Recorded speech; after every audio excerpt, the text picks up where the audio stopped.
doing dinner, as in the kitty cats are doing dinner time, and I just did my swim and I came home and I'm a little out of breath because of the swimming and the sauna and all of that, but here I am. Here I am. Thank you so much for joining the live. If you're joining the live, thank you so much for watching as a video upload later on. If you're doing that, welcome, welcome. Good evening, good morning, good afternoon to the world. Hello, and join us. I might eat like a soup with you guys, and first I need to hydrate, like have a bunch of water, because I did lose some, yeah, I need to have some water. And I might just eat some food, if that's okay as well. And then we will chat as usual. We will do the kitty cats. Is this happening? Is this live working? I think it is. Okay. We will do the hanging out with the kitty cats. We will do the live discussions of various topics, including physics, including astronomy, probably, and catch up with everybody, hang out with everybody. Thank you so much. Thank you so much. Oh, hello. Thank you for liking the live. Hello, Ram Candy. Hi. Ram Candy, how are you doing? Thank you, thank you. Thank you for liking. Thank you for joining. Thank you for subscribing. Thank you for like, share, and subscribe. Thank you so much. And gosh, today has been a little bit of a... Oh, hi. Oh, nothing bad happened. Just a remote control system has fallen to the ground due to gravity, and a kitty cat projectiling towards it, so it's all good. But yeah, today I woke up and then I had some things to do, and then I had some more things to do, and then I did cleaning, and then I went swimming, and then I did the sauna, and I took a long shower, and now I'm here and I'm gonna eat something. Hi, Ram Candy says hi. Thank you. Thank you for the emojis. Ram Candy says simply be you. Thank you. Eduardo Segovia. Thank you. Just now wake up. Oh, in India. That's right. Good morning to India. Good morning to Asia. Good morning to Asia Pacific. And good night and good very early morning to Europe and probably Africa. And maybe the next day, good evening to Australia and New Zealand, and good evening to the Americas.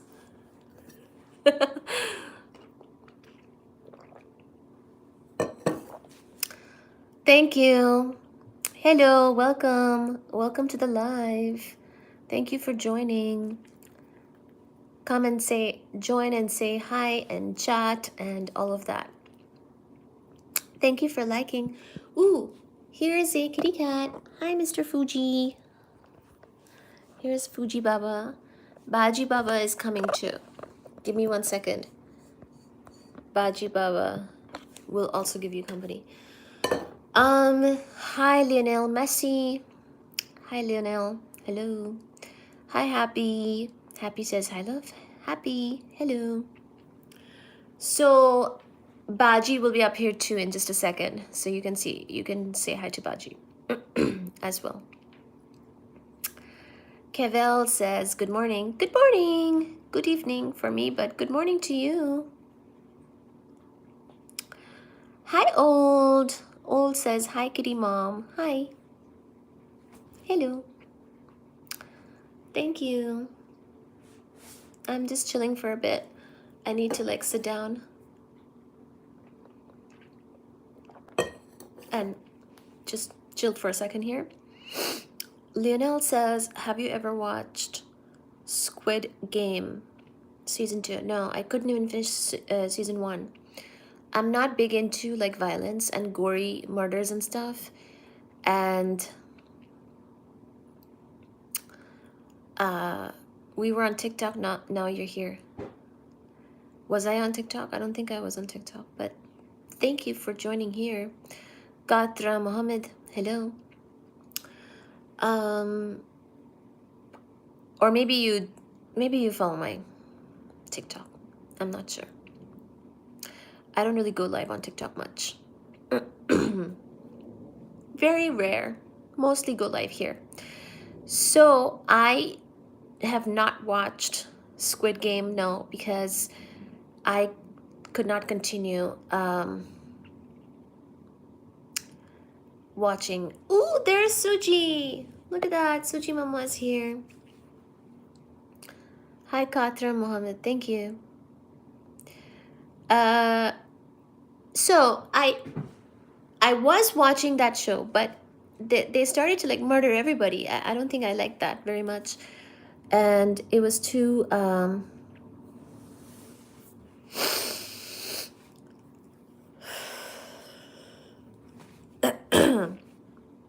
it was too violent for me. Thank you. Hi, Kevil. Help me, Husky Puppy. That's cool. Thank you.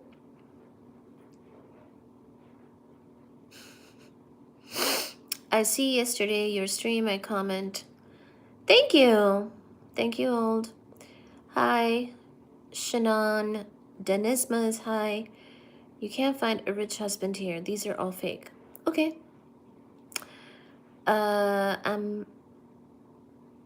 Okay.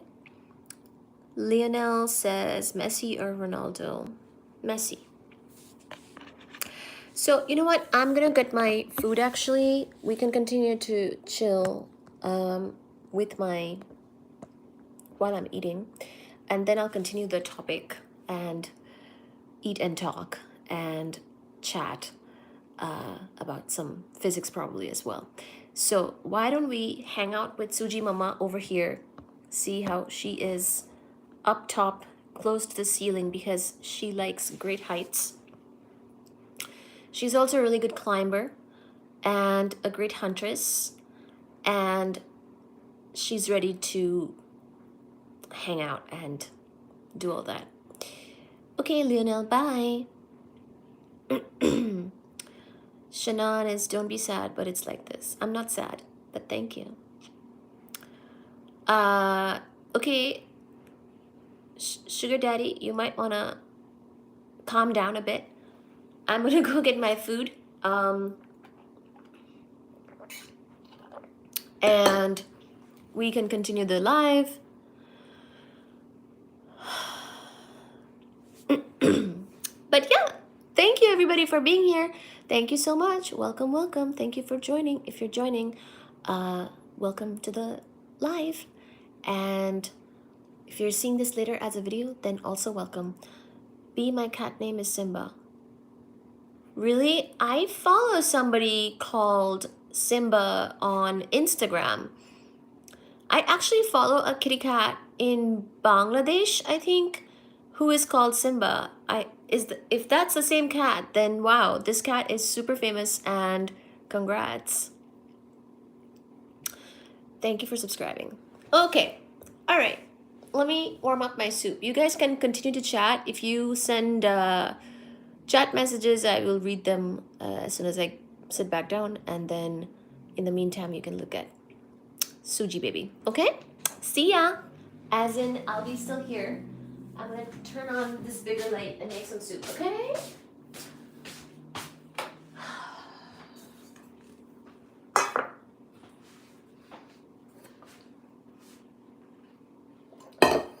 Hi, Fuji. Hi.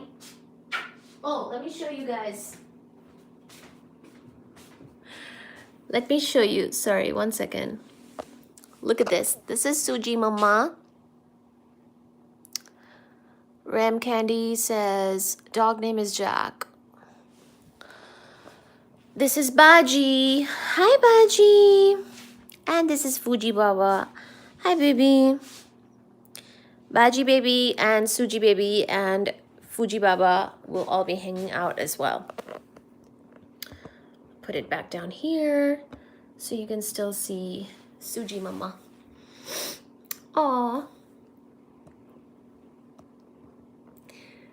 I didn't realize that you can see the view so tall, like at that height from this particular angle. This is actually kind of nice. Okay.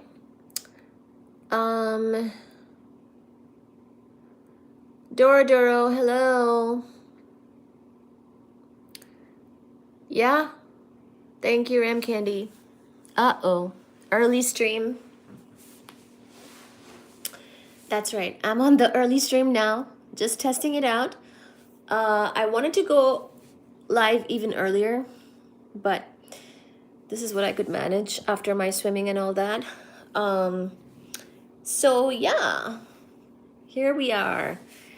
It is just as weird, but now that you're here, maybe we can,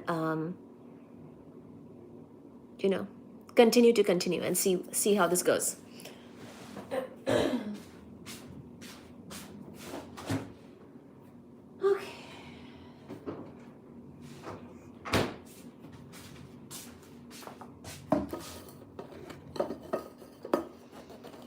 Baji. Baji. Oh, you know what? I might talk about Anita today. I was thinking about what I'll do. I think I might talk about Anita and then just like post the live, and then people can still find it later if they miss it. So I realized that I was like talking about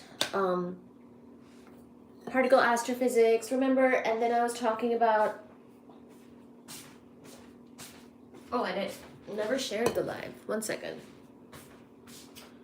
Whoopsie-daisies. So, remember how I was talking about particle astrophysics?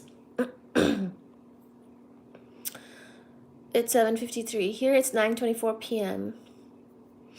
I'm a 3-dog and 1 cat named Lara, Jack, Baji, and Simba. Yay! That's cool.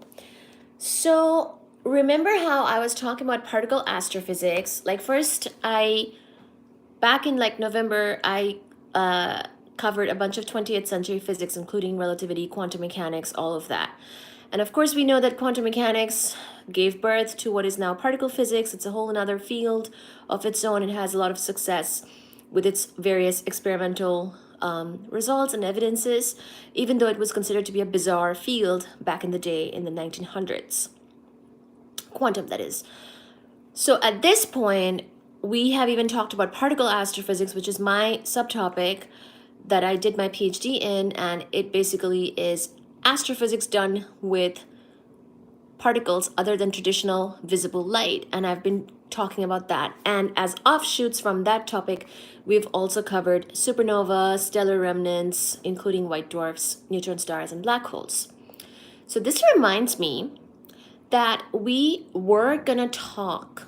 So we covered a bunch of that in the last few lives, these other sort of more astrophysics-y topics. And then also, before this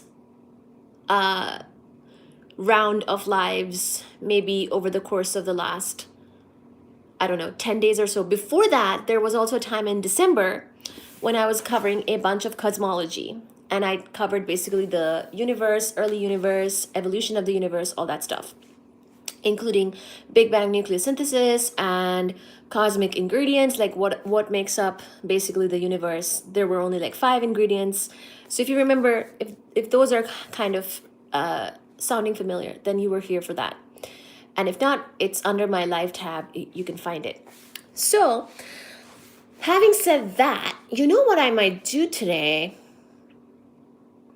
I think I might utilize this time to talk about Anita, because I talked about the introduction to particle astrophysics from my thesis during some of the lives, but I never went, and then I talked about gamma ray bursts, but then I never went and talked about the Anita instrument in more detail. So that might be what we do today, actually. So I'll let you guys kind of hang out for a bit. I think I will get my food and eat that, and then I will cover Anita. So yeah, great. I think I remember now what we can do today, because generally speaking, it is an odd time for me to go live, but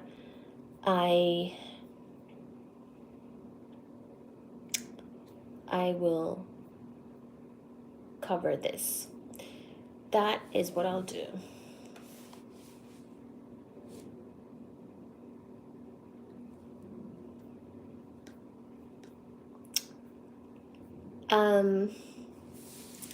I can't hang out. I'm too busy crying over the loss of our man Reese. Yeah. I am not ready to miss Reese yet. I am moving forward without him. But he can always come and join and help us to do the live. Steven, hello. See, Steven is here in peace. Steven, oh, that's right. Steven believes in the moon landing. Thank you, Steven, for joining. R.I.P. Reese, moon landing never happened, or else we would have gone again. Grimace, hi. I can't believe Grimace is here again. I thought that we got rid of him too.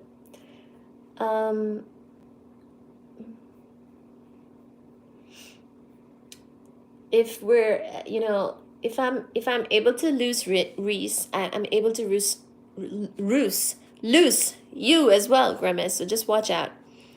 What are we studying tonight? So tonight we're gonna talk about the Antarctic Impulsive Transient antenna. I mean, I can remove him if you want. Not yet. Let's give him a chance to see how he behaves today. He's fine for now. Fine for now. I grew up with the Apollo moon landings. That's right. So we're going to talk about the Antarctic Impulsive Transient Antenna today. Anita experiment.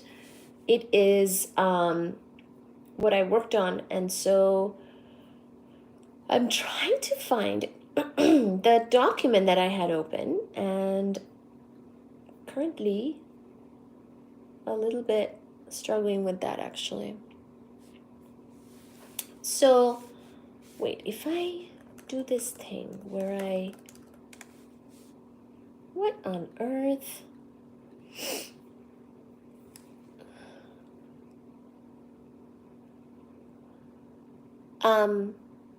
But yeah, so okay, so we're gonna talk about Dora, yes! Ah!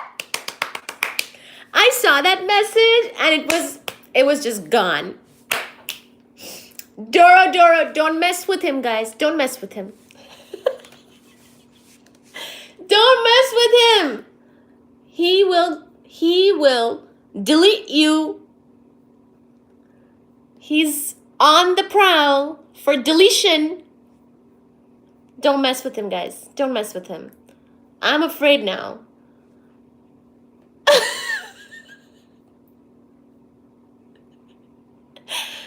You know, it would be nice. Where is my gosh darned? I can't even find the full. Oh, you know what? I'm stupid. Here it is. We're gonna talk about. Where is the? Oh my God! I can't believe this. Where is my? All right, give me 1 second, everybody. Oh,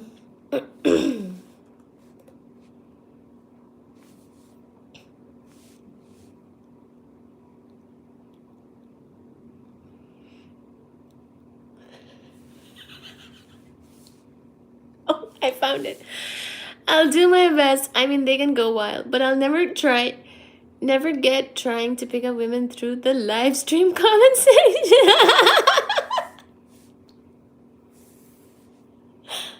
Yeah, that's funny. Continue Doro Doro, and if you can't get everybody, that's fine. We will let them contribute to the watch hours. You can give them a warning too if you'd like. Because basically these people do have one role, and that is to provide the watch hours. So so today we will talk about the Anita instrument. That is the Antarctic Impulsive Transit Antenna, Anita, and it's a NASA-sponsored long-duration balloon experiment with the primary goal of detecting ultra-high-energy neutrinos as broadband radio signals in the frequency range 200 to 1200 megahertz. This is chapter 2 of my thesis that we will cover today. Get some snacks and we will get started in just a second. Okay? That's what we'll cover. In fact, I will let you see this right here. Oh, look at Baji. Oh my gosh. Let me show you Baji real quick. Baji is like semi-snoring now. He is semi-snoring. And you can look at the chapter we will cover, which is Anita instrument, while I do my soup heating. Soup heating.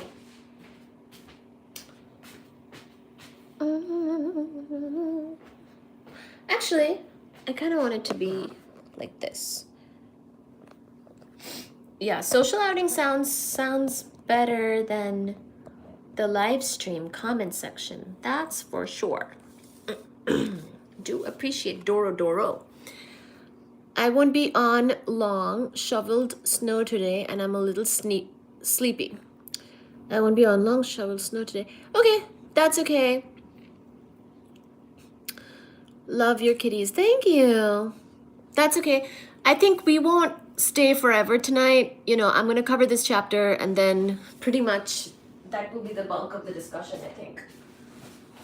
So don't worry about being long. It should be the bulk of the discussion, pretty much. So basically, we talked about how particle astrophysics is done with particles. Astrophysics done with particles other than light. And the thingamawitch is that in this particular thesis,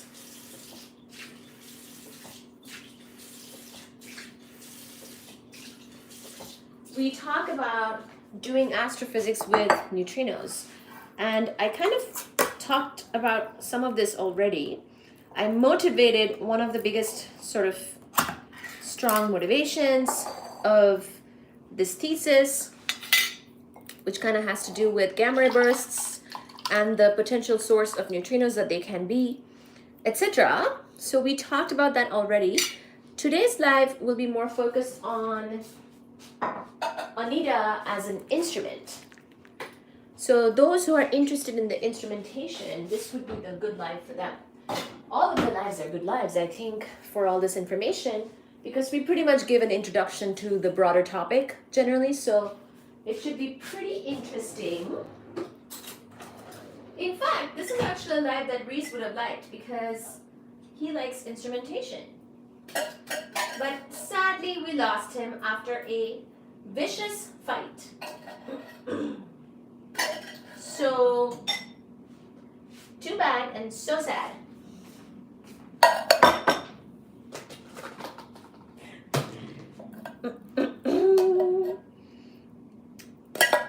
I love that Doro Doro like actually did his job today. Which was like, even if you're deleting only one comment, that's still better than no comments. He's so proactive today. Wow.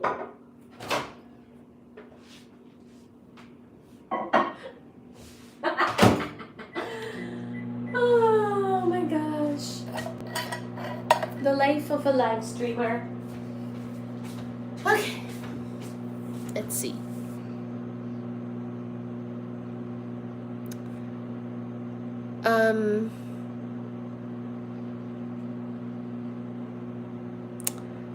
I cleared off most of our back deck. Oh, that's right. Virginia got a lot of snow. Come on back, Reese. Thank you.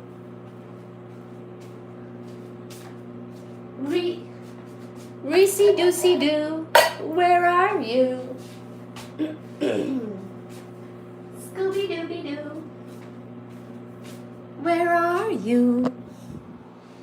Dun dun dun dun dun dun.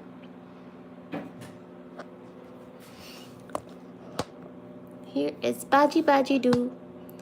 Where are you? Oh, more expected on Saturday. Wow. Did I share this live? Perhaps not.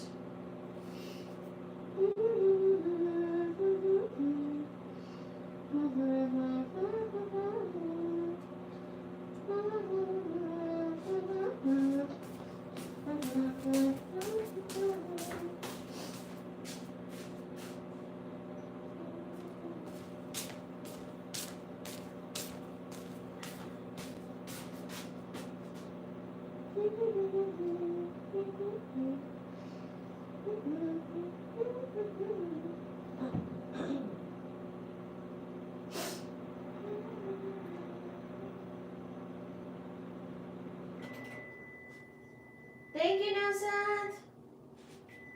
Enjoy the cold while we can.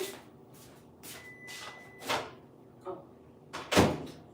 Do you mean like climate change? Working really hard. More expected Saturday too. Hi, how are you? Nasat. Thank you.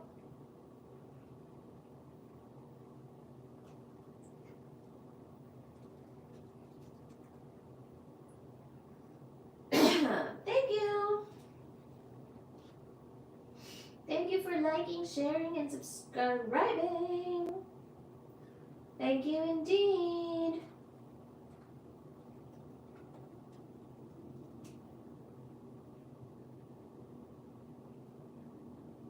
Scooby Dooby Doo.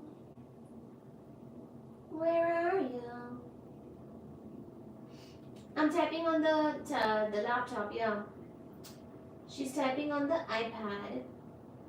Growing up, I loved snow. Great sledding.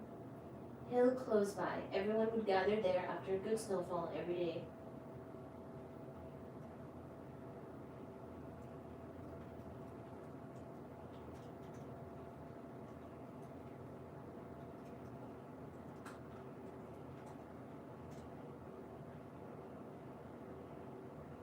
Oh, right. Doro lives someplace kind of warm, I think. So he doesn't get snow like us. That's kind of sad if you miss snow. Just have to visit the north-ish. North-ish. I don't know how north you have to really go. Virginia is not that north. Oh, this is so good. My drink of ginger ale.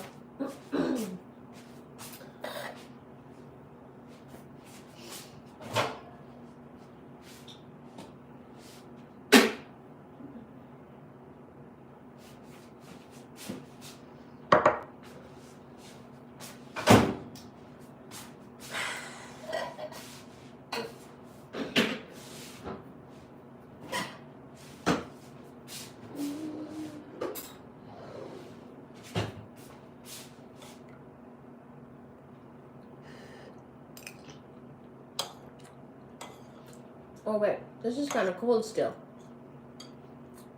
Mm-mm.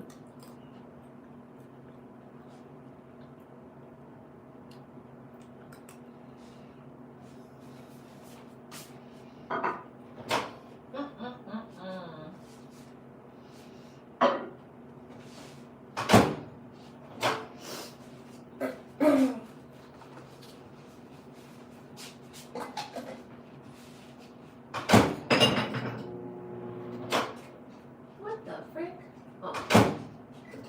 So do you guys remember that we talked about the various Cherenkov experiments.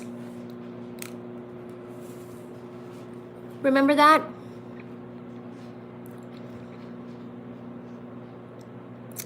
Show snow. Right now we're not right, so yeah, where I am in Belgium, there's no snow at the moment on the ground. I had an ancient sled that was taller than most sled. Its time was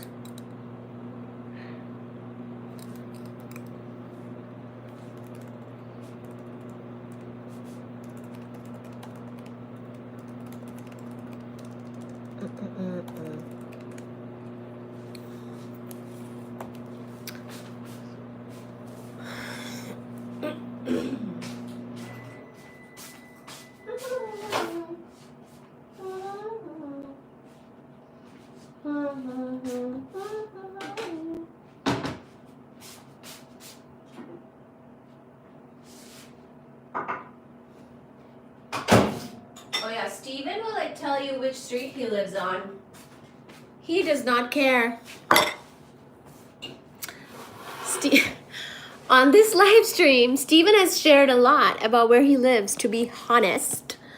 It's a little scary, Steven.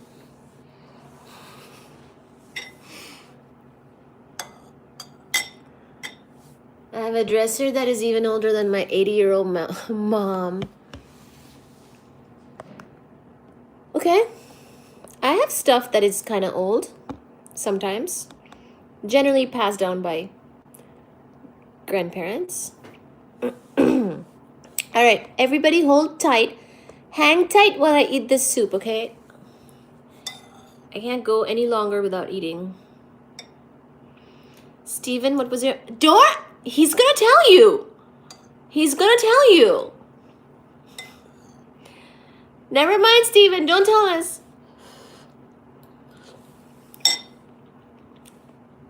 Steven is very trusting. He's like a true American. He's like, I live where I live, man. I can protect my home.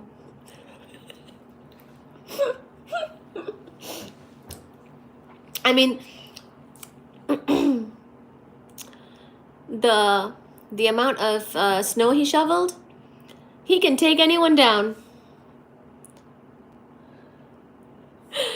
Ben! Ben is checking in. Good job, Ben.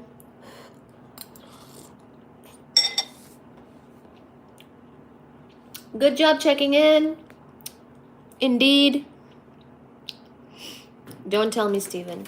Yeah. I know.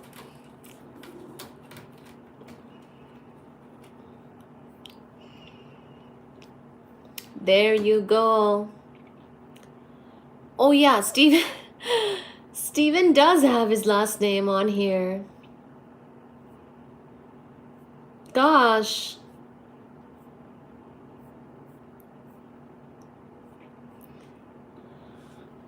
We do have World War II era practice. My dad brought home in the 70s. I will give my last name, but not my mom's maiden name. Good. That's a good practice. Let's not do that. You're a brave man, Steven. Yeah.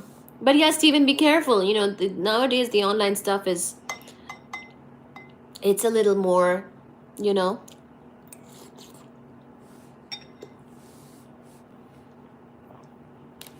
It's a little bit more risky these days. So we talked about the world wars, by the way, as well here on the channel. We talked about Einstein, War and Peace. There's an episode called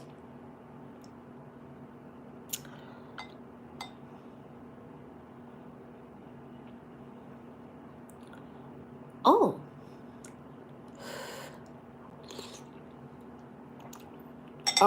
I was not wondering that.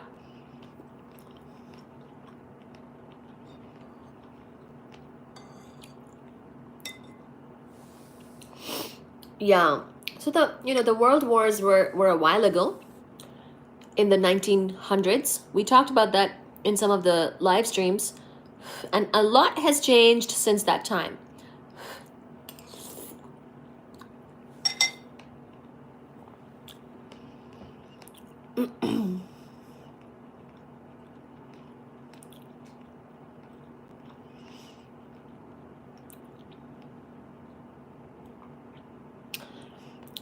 There I did my good deed. Back to nonsense. Thank you, Doro. Bye now, Seth. Take care. So I like Britney Spears. I mean, I think she's a good singer. Distant cousins, huh? Well, you know what? You should ask her to join the live. We can talk about physics. Because, it's always possible to learn more physics. And maybe she'll find the time to learn more physics on this channel. I think she might like it.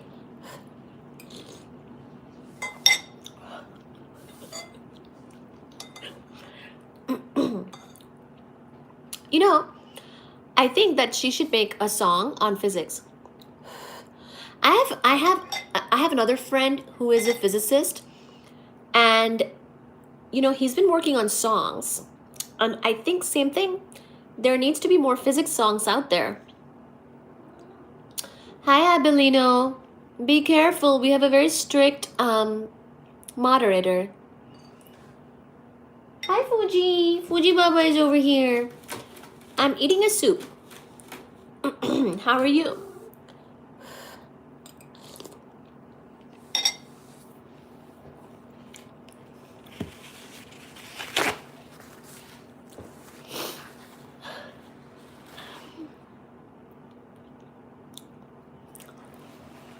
Oh yeah, you have... Wait. Let me remember.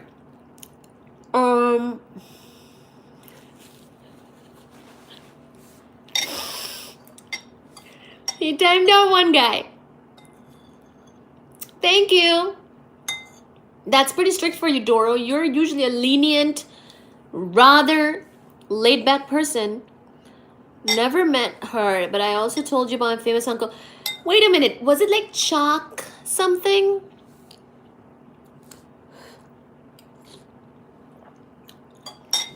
Nice cat. Thank you. Yes. Wow, Steven remembers. That is Fuji, and look at that. Suji and... Look, Fuji and Suji are going to give you a show. Chuck Eager. I remember you said that. Chuck Eager. Look at Fuji and Suji's baby. Shona, people. They're fighting, and I can see it in the live. Oh, my babies. Evil eye removed. Touch wood. Thank you, universe. That's right, Chuck Eager. He should have also been on this live. We could have talked about flying.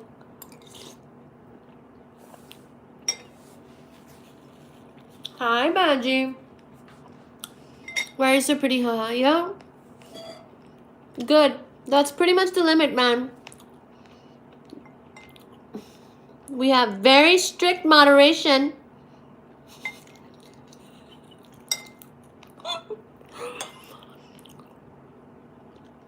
Oh, I'm sorry. He passed away. My grandmother passed away in 2019.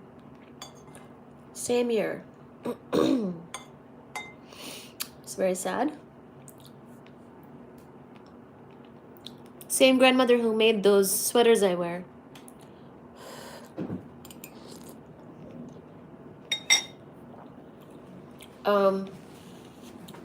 But yeah, thank you, Abelino. It's genetics, biology, chemistry, and then we get our elements from the stars. Those are the reasons.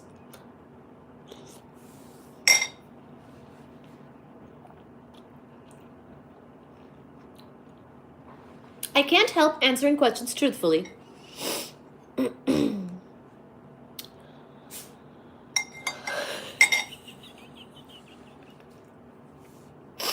What do you mean by that?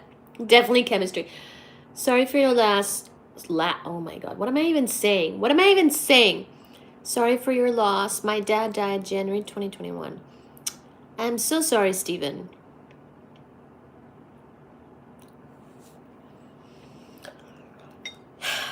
Yeah. Chemistry made so many dang. Oh, that way. Oh, I see what you're saying.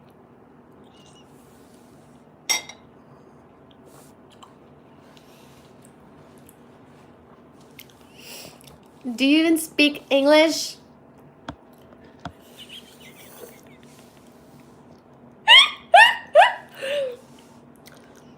You know, in my family, most of us are just like 1 or 2 kids. We didn't make that many kids. Do you even speak English? I think I said, do you even understand English? To the English guy. So it's fine.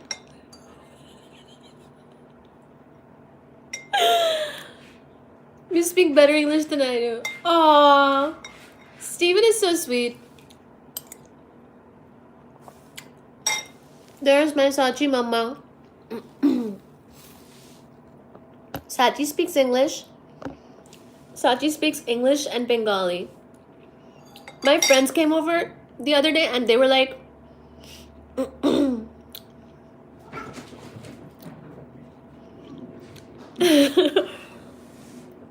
Baji just took off. And they were like, you speak to them in Bengali.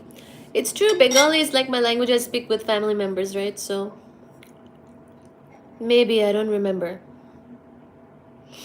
Oh, you're telling me, yeah. Your English probably rules. Yeah, Steven. You're in Virginia. Wait, correct me if I'm wrong. Virginia is one of the original 13 states, right?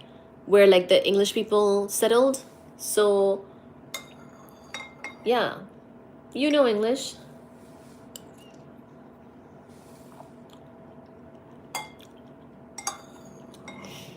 But I think I'm nicer to the American people. That's true.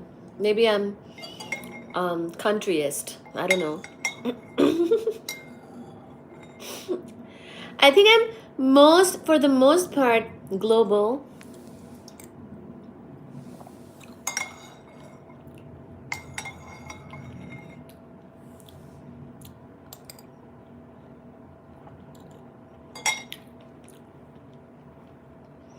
The colonies.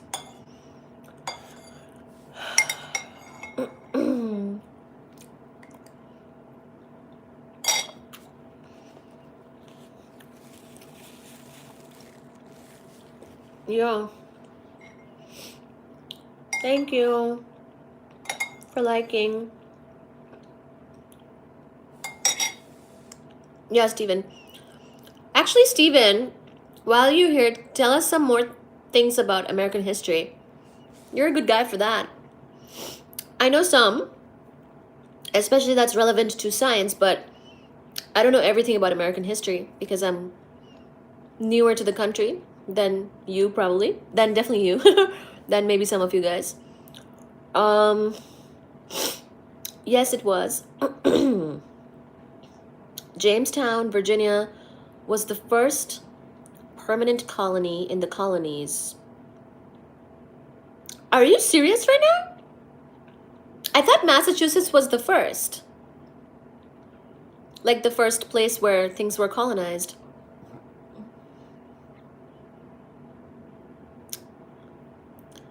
Hi, Dieghost. Hello to Washington. If Reese was here, I'd remind him. I know. I want to too. Twice over. American of Indian origin.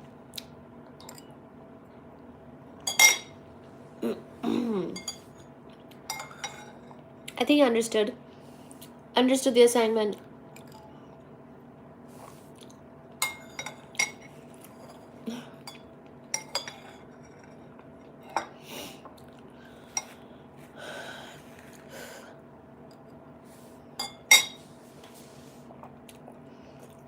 Sorry, Mama. Is it good? Yeah.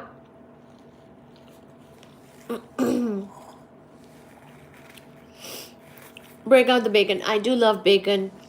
You know, growing up, I only ate bacon when I was like traveling or something. It's one of my favorite things here, actually.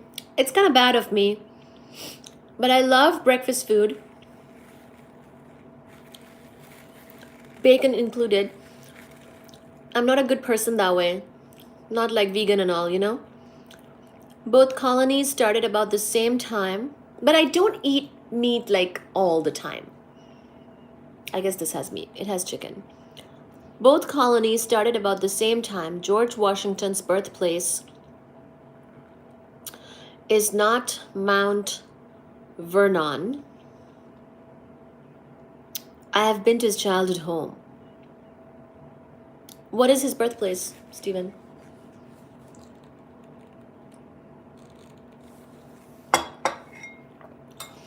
So you're saying Virginia?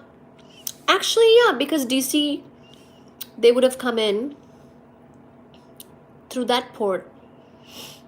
So Virginia was settled really early too. Like I thought I thought Massachusetts was the oldest.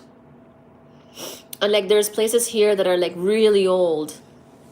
Right? Like I don't know. And it's closer to London. So I thought like maybe that's what they did. Or you know what I mean? Closer to the UK. Well, flying and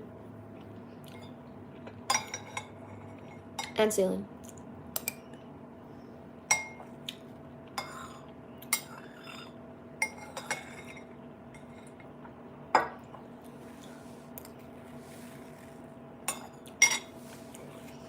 Vernon.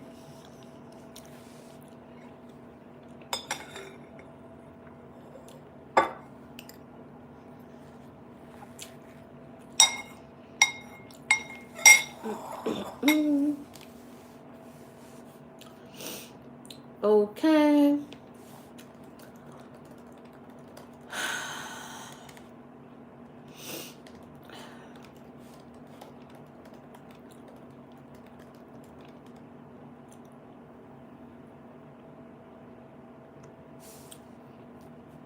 Okay. So now I want to know. Never, almost done.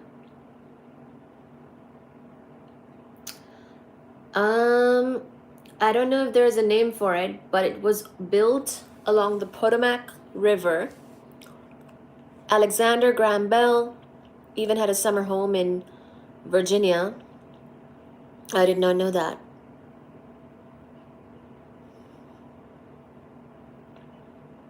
I guess that makes sense.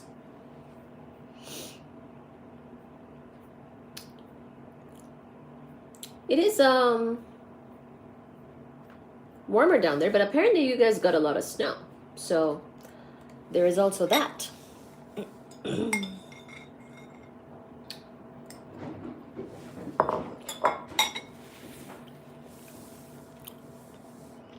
Infinite soup? Yeah. Exactly. Infinite soup. Sounds like you're Googling. I give you props.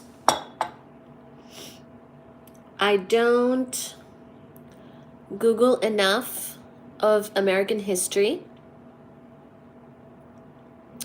I may change that tomorrow.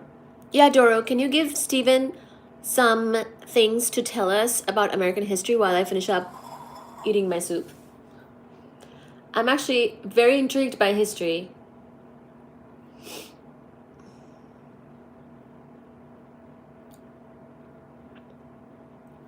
Kinda really love history, to be honest. To be honest. And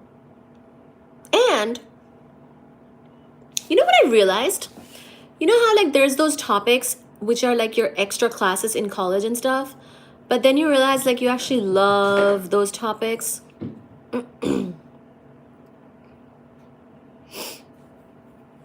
For example, like I always knew I liked literature a lot, but in college, I took a Shakespeare class and I loved it so much. I almost kind of wished, like, I finished up my degree. I couldn't, like, have infinite time to do the infinite types of majors, but I loved that class.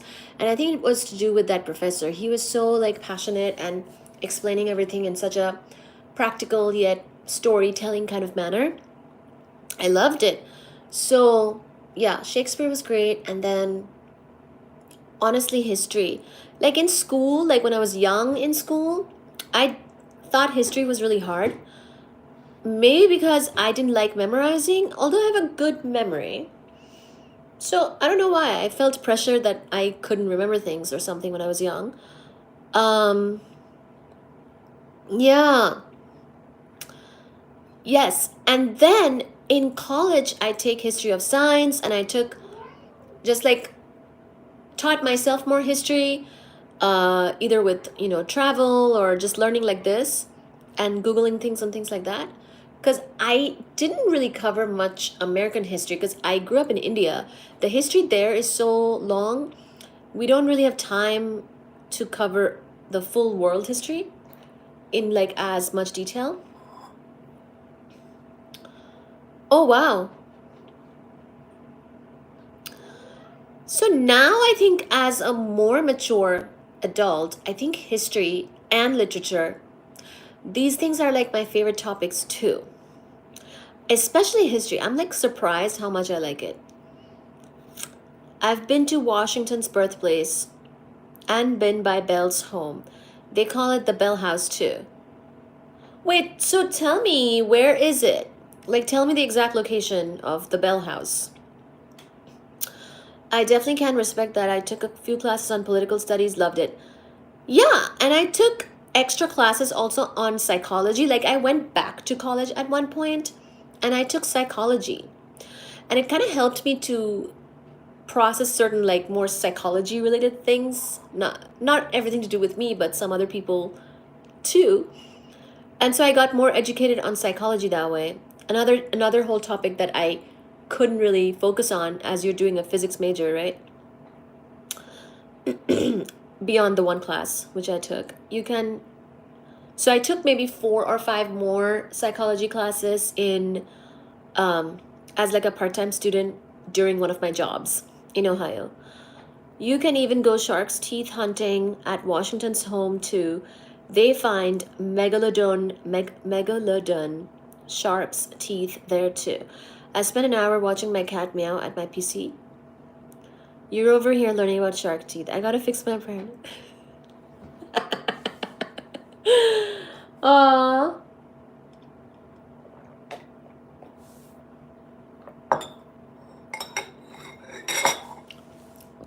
Say hello to Suji. Let me focus on finishing. Oh, here. Here is Baji. Again.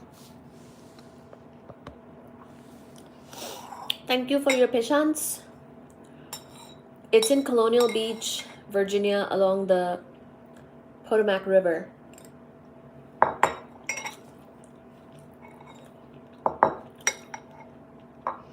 Time.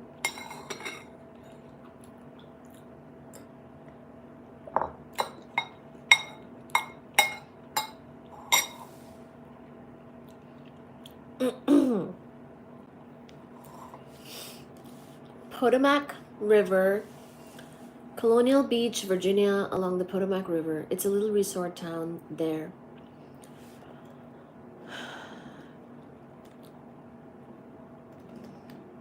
Meow meow.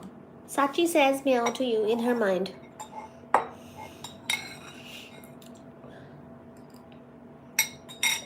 Hi, Shannon.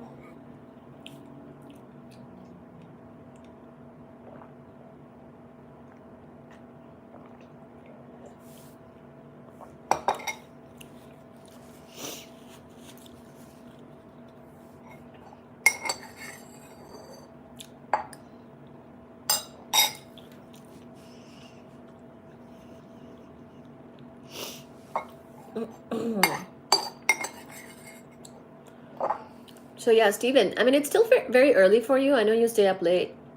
But you must be tired from the snow shoveling. You must be really tired.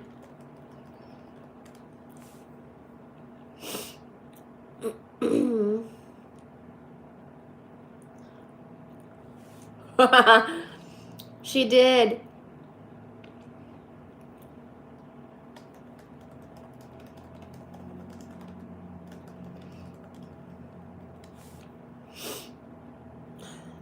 Jesus Christ. Really? The one time I was at Washington's birthplace, a U.S. park ranger showed me a pic of a shark's tooth the size of a shot glass.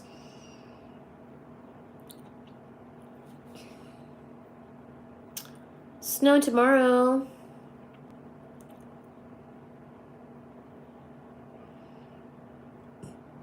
La Nina. Wait, what? Okay, let me make a mental note. Colonial Beach, Virginia.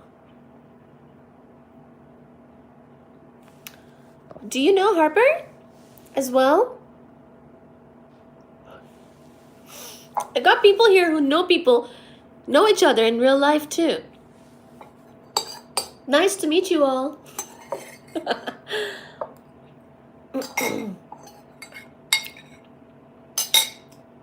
All right. Done.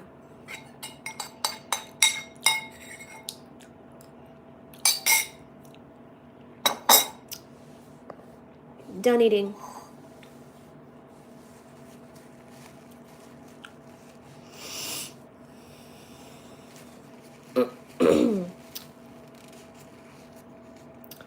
I don't know people, I'm just here. That's okay. Welcome. I'm not writing from translation. I wish I could understand. That is Suji Mama. I call her Suji as well as Sachi. That is Sachi / Suji. I know Grimace. He works at one of the companies I represent. Look at you, fancy person. Representing companies.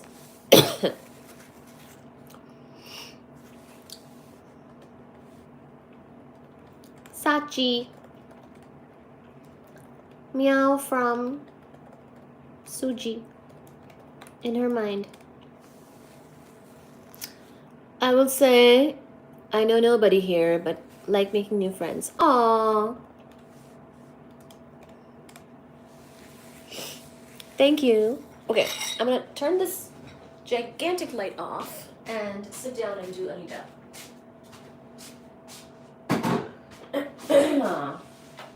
Okay. So, I think you might remember that there were a couple of different types of neutrino experiments. Radio Cherenkov and then optical Cherenkov. I think the playback can be controlled, how fast it's playing back to you. So,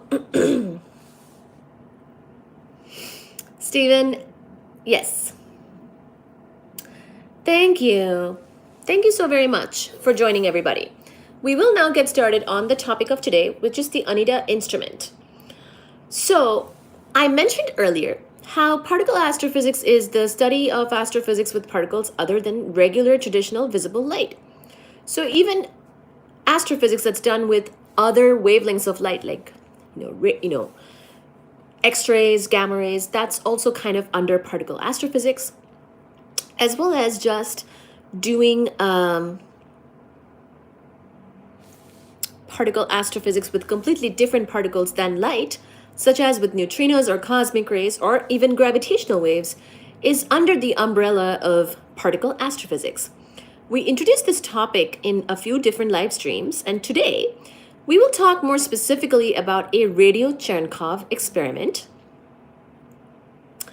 known as Anita, and we will talk specifically about the Anita instrument because we kind of introduced all these sort of topics of all the different approaches of how we're trying to do the science of this type of astrophysics and what the big motivation is in terms of the science, as well as the technique.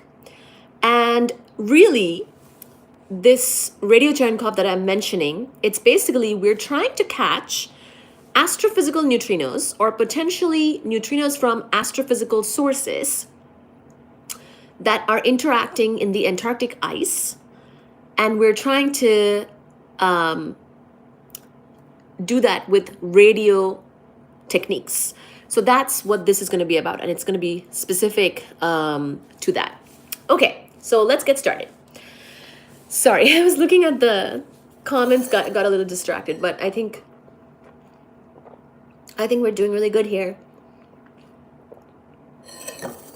Thank you once again, everybody, for being here.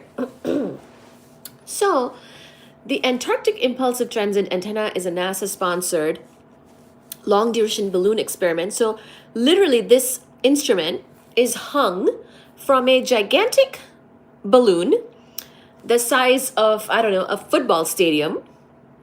And these things are called long-duration balloon experiments. And we're using this balloon to hang the detector from it, and then we launch it a little bit like a satellite launch, but not really, because the balloon will stay sort of in the atmosphere of the Earth. It will actually go up very high, close to where the atmosphere is very rare. And so it's almost like not being in our atmosphere, but definitely it will be tethered within an orbit that actually, for this particular case, goes in sort of circular orbits over the continent of Antarctica. Here is Sachi Mama. So,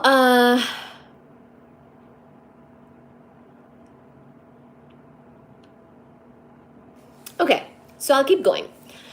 The Antarctic Impulsive Transient Antenna is a NASA-sponsored long-duration balloon experiment with the primary goal of detecting ultra-high energy neutrinos as broadband radio signals in the frequency range of 200 to 1200 megahertz.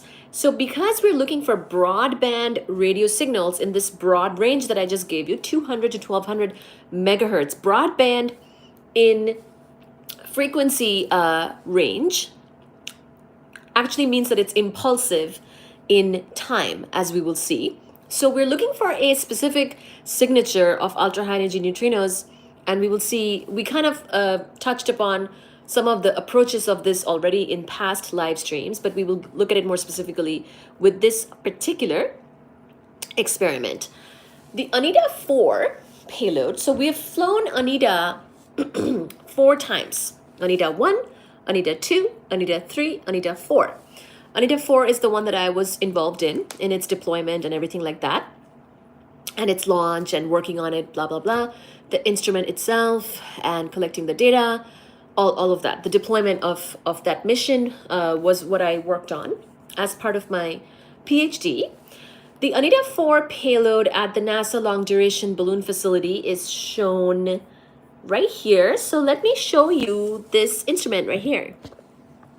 It's actually right there, and 2 people are standing in the front of it. One of them is me, so that kind of tells you how big this thing is, and this is in Antarctica. So there is a NASA long duration, one second.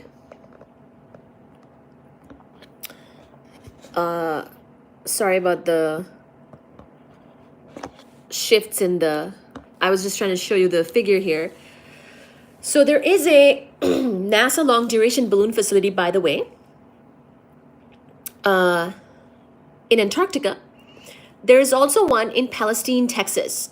So if you've heard of this very small town in Texas, actually in our country, in the US, there is also a NASA long duration balloon facility there. And actually what we would do generally if we're launching Anita at the end of the year, because usually we use the austral summer to launch a mission like this. And we're basically going to be using the polar vortex of that austral summer to basically time it so that Anita is up already, kind of utilizing that vortex and starting to do the sort of circular orbits over the continent of Antarctica, looking down on the ice, and the ice is where the potential neutrinos would be interacting, and we would get hopefully these radio waves, the radio coherent emission or radio Cherenkov signature of neutrinos interacting in the ice. So that's like what we're trying to do. But the hang test. So before we go to what year was this Anita project happening? So Anita has been going on, the exact Anita project has now wrapped up. But basically, Anita 1 was 2006 to 2007. Anita 2 was 2008 to 2009. I'm telling you the flight years. Anita 3 is 2014 to 2015. Anita 4 is 2016. So basically, we would have gone to Texas in the summer, in our summer, Northern Hemisphere summer, of each of those years that I just mentioned for the various Anita missions. Basically, the balloon mission lasts only about a month or so, less than a month. It depends on the flight, depends on the exact mission, right? And it's a limited time mission. It's not like a year-around mission. Like, for example, if we had instruments embedded in the ice looking for radio Cherenkov signatures of neutrinos in the ice that are in the ice, then we would, of course, have to power them year-long. And such abilities are actually more so at the South Pole Station, which is close to the geographic actual South Pole. And that setup is different. This setup is at the NASA Long Duration Balloon Facility, which is a field site in Antarctica close to McMurdo Station. So this is an American base. So, of course, Antarctica is a continent which does not have countries. We just have bases there representing the various countries' different efforts. So we have bases there. The United States has bases there, a few bases, and quite a few field sites. So what's a base? A base is more permanent. It's got more permanent, structures, people working in like fuel, power, driving, cooking. There's like a whole, almost like a small town is a base. A field site is more temporary, where they might even make a field site. Usually people go to Antarctica for a season and they might leave for the next season and then come back. So the people who are, say, wintering over will winter over and then they might leave for the summer and then come back in the winter. Or, for example, if people are there just for the austral summer, they might do their activities in the summer, whatever work that they're there for, and then leave for the winter. Usually wintering over is a big deal, and most people who go to Antarctica do not winter over. I believe there's like extra, separate pay and separate type of career if you want to winter over in Antarctica. And it would be a different deal for the personnel who winter over in Antarctica.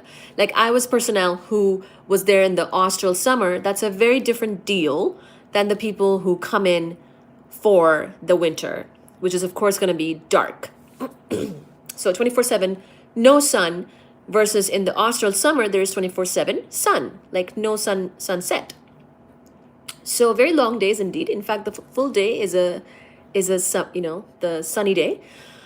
So, and of course, there's also some weather stuff that I should mention that also actually affects these missions a lot.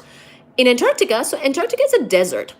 So it does not have like trees and plants and things like that. And then it's mostly ice. It has a little bit of rock, but it's volcanic rock. Whatever rock is in Antarctica is made from volcanoes. And most of the continent is actually ice. And if you go down more in the continent, you just find more ice until you find the ocean bed. So that's actually one of the reasons I believe, not that I'm an expert on Antarctica itself, because the ocean water is actually kind of touching where the ice is ending, the Antarctic ice actually gets warmed from below as well. So there's a lot of ice melting, as you know, because of climate change and various things like that. But yeah, it's a very interesting place to be in, and very interesting. um, yes, so for people who don't work in Antarctica, there is, I believe, a cruise that will take you to Antarctica via this, like South America. Like I went to Antarctica through New Zealand. That's the work way of going there. I'd love to be in Antarctica, Stephen. Been all over for work, already booking travels, but never been to Antarctica. Yeah. So people who, make good money and want to go to Antarctica as a vacation will oftentimes do this cruise way of doing it. So you can look it up, Doro Doro. I know people who've done it. I've had former colleagues who actually did that. It's not the same exact experience, obviously, as working there. But, I mean, maybe you don't want to work there. It's very, it's a very specific experience if you work there. So wintering over are the people who literally choose to come into the ice. So we call it ice, going to ice. They go to ice when literally like the winters are gonna start, and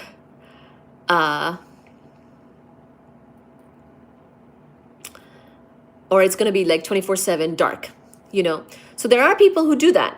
I was told by some people who work in Antarctica that the first time you go to Antarctica, it's for work, the project, something for the excitement, for that interesting opportunity. The second time you go is because you liked it the first time. And the third time you go, it's because you don't belong to society anymore. So there are people who work in Antarctica and they keep returning to Antarctica for further work and other ventures. Just they keep working in Antarctica basically to support the various missions in Antarctica. And it's hard for them to belong to overall society because Antarctica society is very different and specific. I don't even have a passport. Oh, okay.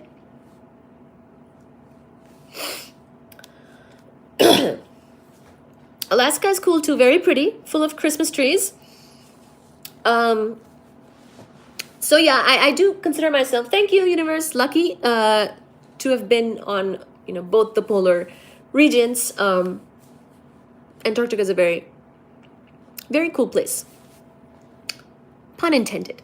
So, for the scientist people, generally speaking, they will go during the austral summer because that's generally when these missions happen, like I was saying. And generally for the balloon missions, it is very important to be on time and sort of understand, sort of catch your window of launching. Basically, if you're working there and you're late for your mission's launch, then you may not get a chance to launch that year anymore. It's very common, or I don't want to say very common, but there is a danger of that. And basically the logistics of Antarctica are very restricted. So if people give you, if the staff, say at this NASA launch facility, they're basically giving you, they're facilitating this launch for you, and they support the logistics of the launch. But now, if you don't get your instrument and payload and everything ready for a final deployment and final launch, then you may miss the window. And by the way, weather can also play a big role. If the weather isn't just right, you can't launch, and it's very finicky. Generally, what it looks like is you wake up in the middle of the night and you think you're going to launch, and you get there and you work and you keep on thinking you're going to launch, and it's generally scrubbed. And then you do it again and you do it again and you do it again until you launch. And hopefully that all happens within the window of launching.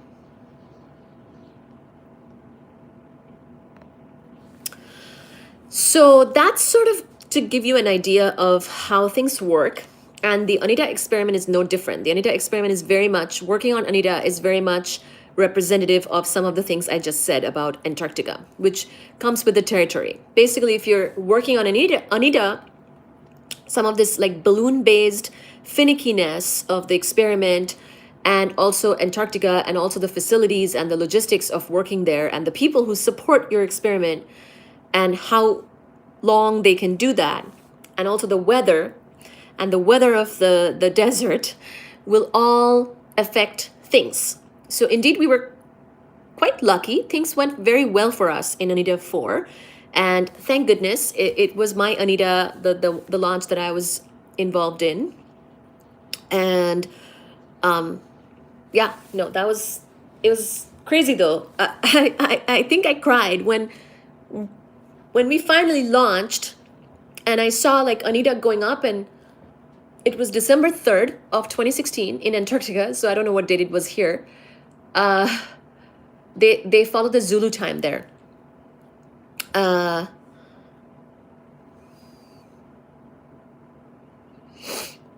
But basically, the same instrument that I'll talk about right now, I swear, once I finish reminiscing, the same instrument that I was working on with my own hands, that I had spent like all year and before that working on and getting ready for, and along with a few other people, of course, that same instrument went up in the sky. It was launched and started orbiting. I just couldn't believe it. It was launched, you know? So I guess certain experiments stay here on Earth in your lab, and then certain experiments get to fly and gets launched, you know? This was that type of experiment, and I was just, my breath was taken by the whole thing. Most beautiful experience ever. So anyway, the Anita 4 payload I just showed you, it looks a little bit like a 2 or 3 story building. 2 people were standing in front of it. You saw for comparison of the sizes. Oh, thank you. I would have loved to have been there for that, the Anita project. I'm fascinated by that. Thank you. My trade worked on some of the pieces of this project, metal-wise, not that it matters to anyone. Okay. That's cool. No, I really do believe that the world is really small. We might all be related to each other in some way or shape professionally. It's for sure. The Anita 4 payload, just prior to launch and after launch, at its float altitude through a telescope is shown. So this is what I mean. When Anita reaches its float altitude, it looks like this. So this is when we're still kind of getting ready for launch. See, there's little, so I showed you how big Anita was. It's like a 3-story building. Here's the balloon, still not fully inflated, getting ready for launch. And then that, we have to see Anita now through a telescope. That's after it reaches its float altitude, that the balloon becomes bigger. And look at Anita, it's like a dot in the sky. So my experiment literally became a dot in the sky. And yeah, it was beautiful, just beautiful. It became a dot in the sky. I was both sad and happy. So the important parts of the Anita payload are its radio frequency antennas. So this might be the metal stuff that Doro was talking about. And its signal processing units, most of which are inside the instrument box. A peer-reviewed description of these can be found in a recent publication that I led as the corresponding author. Lol. I shared this paper already on this channel at one point earlier. Oh, actually, you know what? I'm going to put this in the chat because I can do that.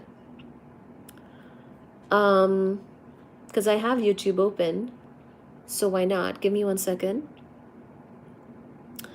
I bet that was exciting to watch that happen too. Yes.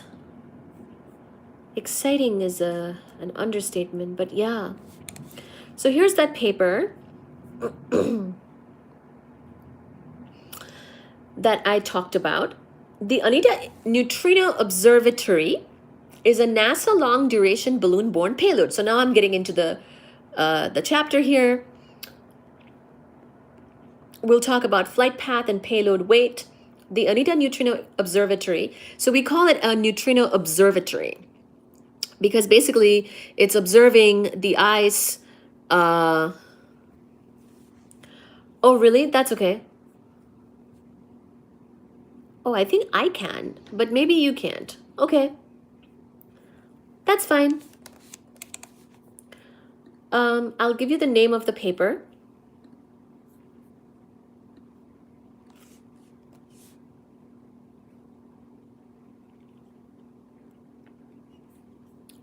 Thank you. Name of the paper that you can also search online on archive because it's going to be free on archive. Because actually, forget about that link because I think that link actually costs money. It's academic publishing will make you pay, right? So the free version of the paper is on archive.org, and if you search the words I just wrote, then you'll have a better time finding it if you want. You don't have to. You can just stay on the live and listen to the stuff I'm saying. I'm more of an aerospace person. Yeah, no, there's a lot of overlap actually with aerospace too. So, so now we're going to talk about the flight path and payload weight. The Anita Neutrino Observatory is a NASA long-duration balloon-borne payload. After its launch from the NASA LDB facility near McMurdo Station, the summer polar vortex winds keep the Anita payload flying in roughly circular loops above the continent of Antarctica. A lighter payload is able to reach higher altitudes where the polar vortex is spatially tighter. This leads to a more favorable flight path, which in turn increases the chances of a longer flight and increased lifetime. Most importantly, this keeps the payload from venturing out over the ocean and becoming unrecoverable. So basically, you'll see how I'll talk about this further, but basically when the payload is unrecoverable, and depending on where the payload ventures to, it may very much affect its flight time because we might have to abort the mission and cut it down and basically land it if we think that we're not going to be able to recover the instrument because we're pretty much collecting the data and keeping it mostly on board the mission. And there's only a little bit that's available through telemetry. So you'll see how recovering this instrument is extremely important later on, and that's why that will actually also affect its flight time, depending on where it's venturing to. Because another fun fact is not every part of Antarctica even is safe to go to in order to do the recovery after landing. So again, logistics may dictate that you have to cut short the flight time depending on where you want to land the mission and recover it from. And again, it's very important. We also reuse parts of the mission for the next flight or for the next big experiment that will basically inherit from Anita, right? So that's why we can't just let the instrument get lost and not be able to recover it. It's very important to recover it. There are strict weight restrictions on a balloon payload. So something that will ring a bell with the people who are into flying and aerospace is that this is a balloon payload. Its weight is very important. There are tight restrictions. This is why the Anita gondola is made of hollow aluminum tubes connected by joints. The aluminum tubes can be seen in this figure that I have. I might show that to you in just a second. At once, I will show the figures all together. A need for a light payload informed the design of the tunable universal filter front-end boards as detailed later on. So that paper I just shared talks about a certain new hardware that we worked on and that we built for this particular flight, Anita 4. And the need for a light payload actually also dictates some of this design as well. This helps to keep the payload weight under 5,000 pounds. So the Anita payload has to be under 5,000 pounds. All the instrumentation, everything, all the antennas, all of that together has to be under 5,000 pounds. The Anita 4 payload weighed around 4,526 pounds. For the first time, the Anita 4 payload was able to reach above 40 kilometers altitude for part of its flight. So that was another good thing. Most of the time when we launched, I think we couldn't reach that type of float altitude, and that also helps. Furthermore, the Anita 4 payload was able to maintain a more favorable flight path compared to the Anita 3 payload, resulting in a longer flight of 27 days compared to 22 days in Anita 3. So not only did we improve the instrument, and there are a lot of details we'll talk about, that improved the ability to take data during this particular flight, but also, thank goodness, with all this work that went into the mission, we were able to maintain the flight for 27 days versus 22 days in Anita 3.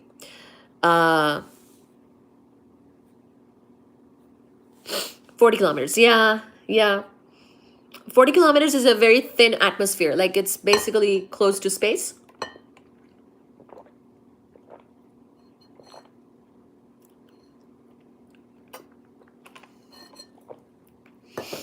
So now we'll go on to the next part of this.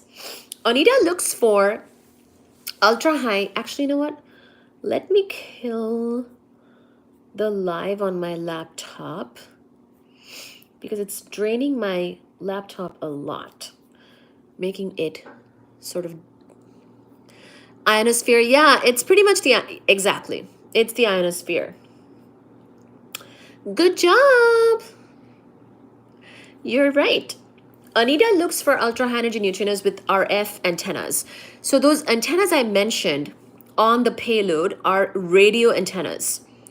Basically, remember how we're looking for radio Chernkov's signature of the neutrinos interacting in the ice, and that's our way of detecting this stuff, right? So we put a bunch of... It is a MacBook. It is a MacBook, but I forgot. I didn't charge it enough, and I was doing other... It drained it. But yeah, thank you. We put a bunch of horn antennas. Actually, they're radio horn antennas on the payload. And those antennas are a little bit angled down to basically catch the radio waves coming from the neutrinos from the ice. Now, of course, fun fact is that most of the signatures that are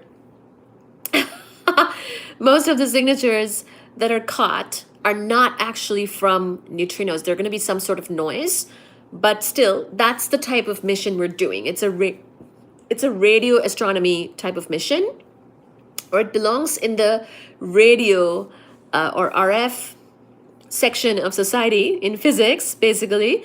And it's a very unique type of physics, let's just say. Like once you have done radio stuff, you belong to that particular subfield of radio people, RF people, and that's where we're going now in this particular section.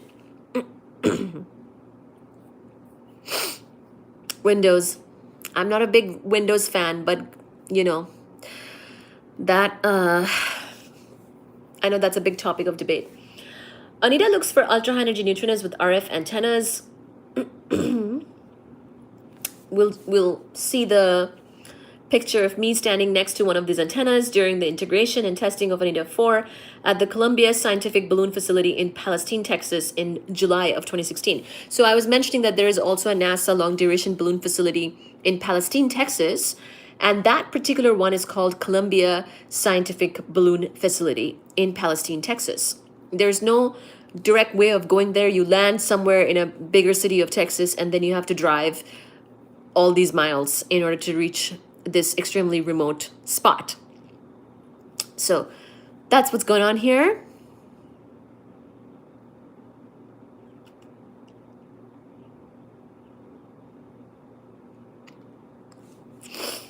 So yeah, custom built by Seaway Engineering. Maybe that's familiar to some of you. Custom built by Seaway Engineering. They are 0.8 meters long on a side, quad-ridged and horn-shaped. The antennas are broadband and highly directional. Highly directional. Okay. They have an on-axis gain, so the gain of the signal that's coming in. They have an on-axis gain of around 10 dBs, decibels. With respect to isotropic gain, the 3 dB point of these antennas is around 30 degrees. Probably more detail than most people care about, but we'll still go through it. There are 48 antennas on the Anita 4 payload.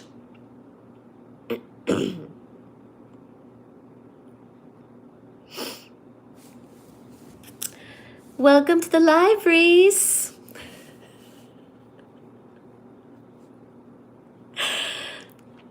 Dora, see, look who's here. Welcome, Reese. I am happy to see you.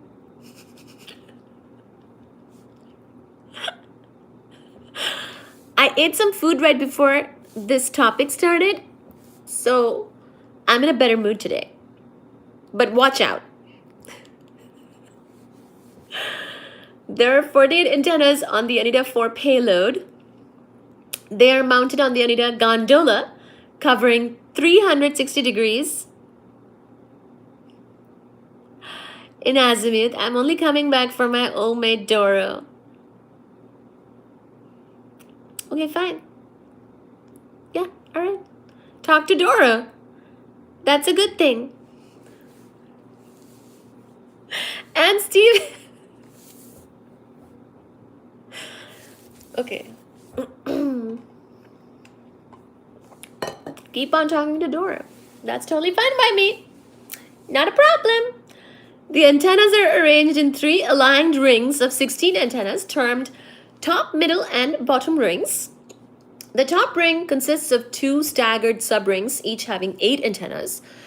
The full width at half maximum beam width of the antennas is approximately 45 degrees. The antennas in the top ring are evenly spaced by 45 degrees in azimuth. The 2 subrings in the top ring are offset by 22.5 degrees for uniform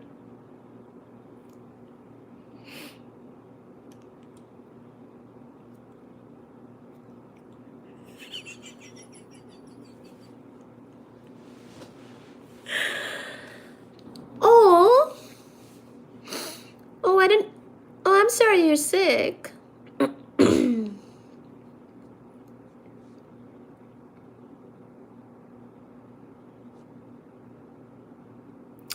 I was sick too. I hope you feel better.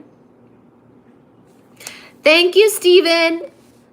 Steven, I need you. I need you on my side.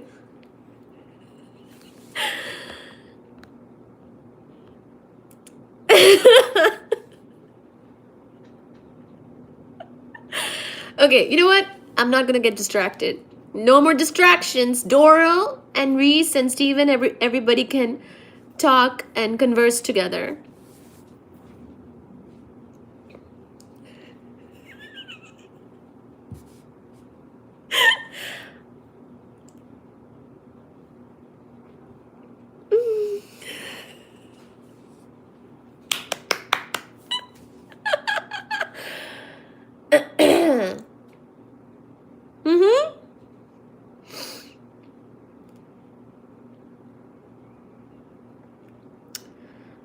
He can't spell what? My name? He spelled it right. Oh, oh, something else.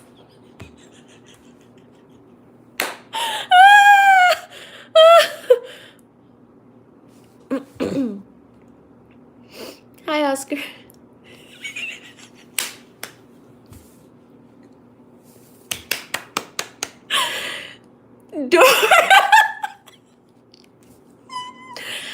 Reese, you are right. Reese and I are not talking, but everyone else, be careful Be careful. What Doro is being very strict today.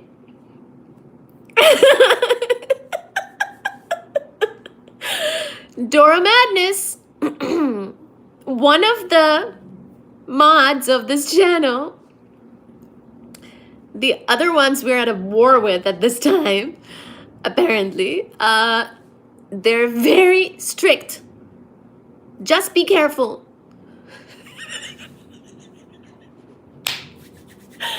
The entire I can't. Okay, I just say. Now I'm having a laughing fit now. I'm happy though. Okay. The antennas in the top ring are evenly. Okay, let me just show you the antennas in the top ring. Now you'll understand what I'm talking about. So basically, there are these different rings. The top ring, middle ring, bottom ring, it's kind of covered by the photovoltaic cells, and then there's me and another person in the front.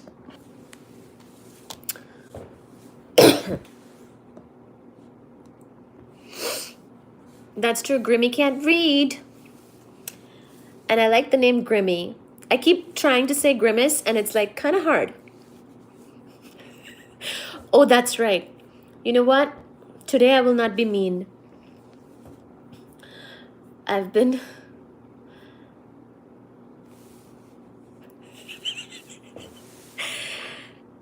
It's too early for that guy.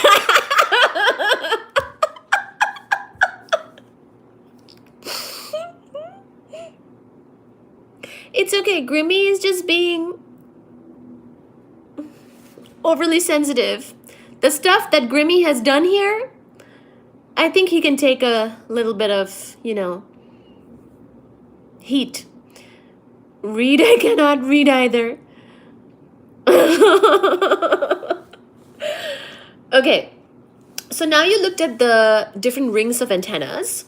The two sub-rings in the top ring are offset by 22.5 degrees for uniform coverage. The antennas in the middle ring are evenly spaced by 22.5 degrees. The antennas in the bottom ring are evenly spaced by 22.5 degrees also. All the antennas are angled downward by 10 degrees to preferentially observe signals coming from the ice as opposed to from the sky. Because remember, we're trying to catch signatures of neutrinos interacting in the ice. Each group of 3 antennas is a vertical column. Taking one antenna from each ring forms a phi sector. These are just, certain verbiage. Viewing a 22.5 degree region in azimuth. The antennas are dually polarized with a feed each for horizontally polarized and vertically polarized signal. RF signal through each channel goes through the antenna-mounted preamplifier unit, or AMPA. I will just take a minute to say that I assembled too many of these AMPAs. Like, the AMPA was not even part of my job. But like, as a grad student, what isn't part of your job, right? But this, keep in mind about this antenna-mounted preamplifier or AMPA units. Let me just say, the lack of sleep I got because of assembling these AMPAs in the University of Hawaii before shipping off to the ice. So instead of enjoying an island, I was assembling AMPAs because the people responsible for the AMPAs needed that level of support from me, and they had to kind of leave early and all that stuff. So I assembled many of the. It was actually kind of like meditation, to be honest. Assembling these AMPAs probably was kind of healing, to be honest. And I was not having a good year that year personally. So I needed the healing. So assembling these AMPAs was freaking amazing. Even though kind of taxing. So it was both satisfying as well as a little scary, because there was so much work left, and there was this like risk of not finishing and being on time for the ship date to the ice.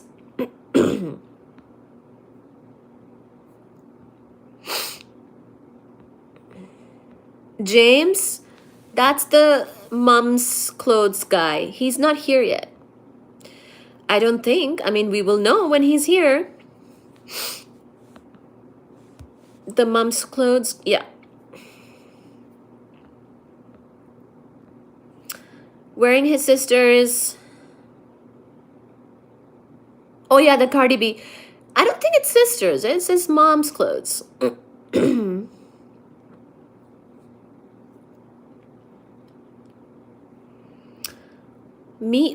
Got over a cold bad. Yeah, I was sick too. Yeah, man. I mean, at this point, I was not a doctor, so I was everything that was needed.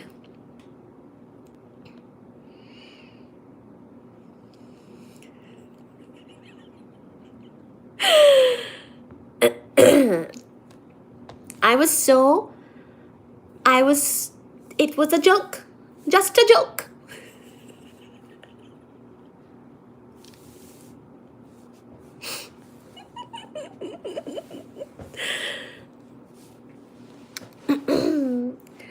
Dora, where are all your... You should have seen what Dora was saying before you got here, Reese.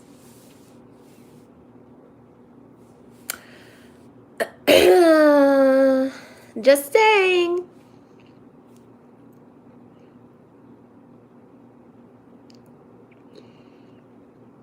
You're both right. You're both right. The antennas are dually polarized with a feed each for horizontally polarized and vertically polarized V-pole signal. So H-pole versus V-pole. So those antennas that I mentioned for all the radio stuff, these antennas are dually polarized with a feed each for horizontally polarized as well as vertically polarized. RF signal through each channel goes through the antenna-mounted preamplifier, that AMPA unit I was talking about. Before entering the instrument box, there's this thing called the instrument box. I'll show it to you. There is an AMPA unit connected directly to the H-pole and V-pole outputs of each antenna. The AMPA contains a 200 to 1200 megahertz bandpass filter, followed by an approximately 35 dB low noise amplifier. The AMPA performs the first stage amplification of the incoming RF signal. I led a camp. We Christian did campa at the Anita headquarters, University of Hawaii, in September of 2016 to finish assembling these AMPA units for the Anita 4 flight. I show one of the 100 that I worked on assembling in figure 2.6. These events involved a bit of careful soldering and using the heat gun. I'll show it to you in just a second.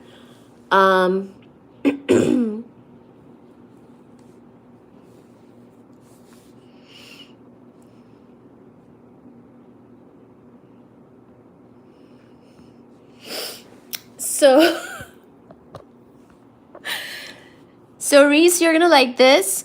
Here's an AMPA. I assembled like 100 of these by hand. Yeah, so today I'm covering instrument, and even though we are currently not friends, I do know that in the past Reese has mentioned that he likes instrumentation, so today's chapter is rather relevant for such people that we don't know very well anymore. Harper, we see your emojis, thank you. But let me read all the comments. If you put a lot of emojis, then I can't read other people's comments, okay?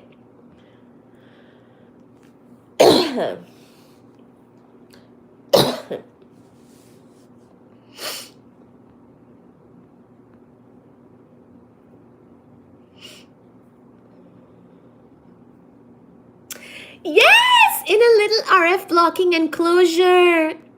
How long did that take to assemble it? Oh my God, so many days and nights. We had to be really quick. It was me and a couple other people, mainly me. I got this, once I got the process down, it didn't take that long.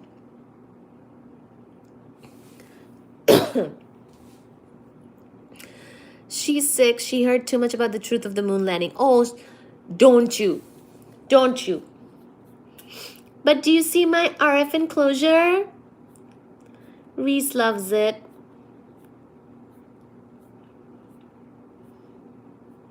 Here, let me show you. Oh, God.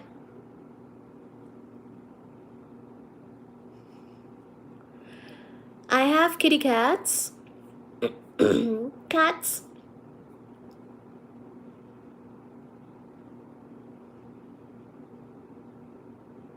Thank you. It was mainly like, you know, it was mainly like putting together all of this other stuff, you know, inside to get the full chain of things in there that we needed to for the AMPA to work, the preamplifier.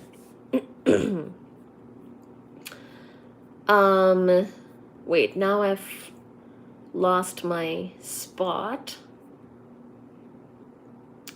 The AMPA, okay, yeah, so I'll continue. Okay. All right, guys. I won't get into the moon stuff today. I will not. I will not. Thank you, Harper.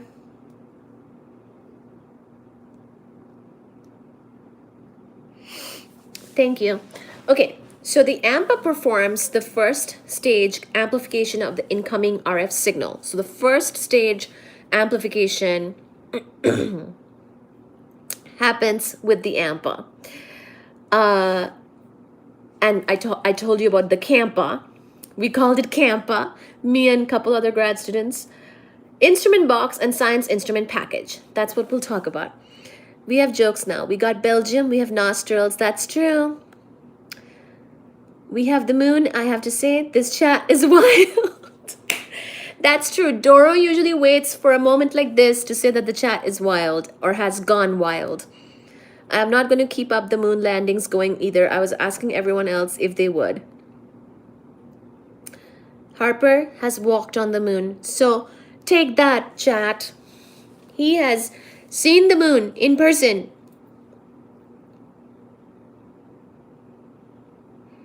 Are you Buzz Aldrin? You know, Buzz Aldrin was in Antarctica at the same time, and he got very sick because of altitude sickness at the South Pole.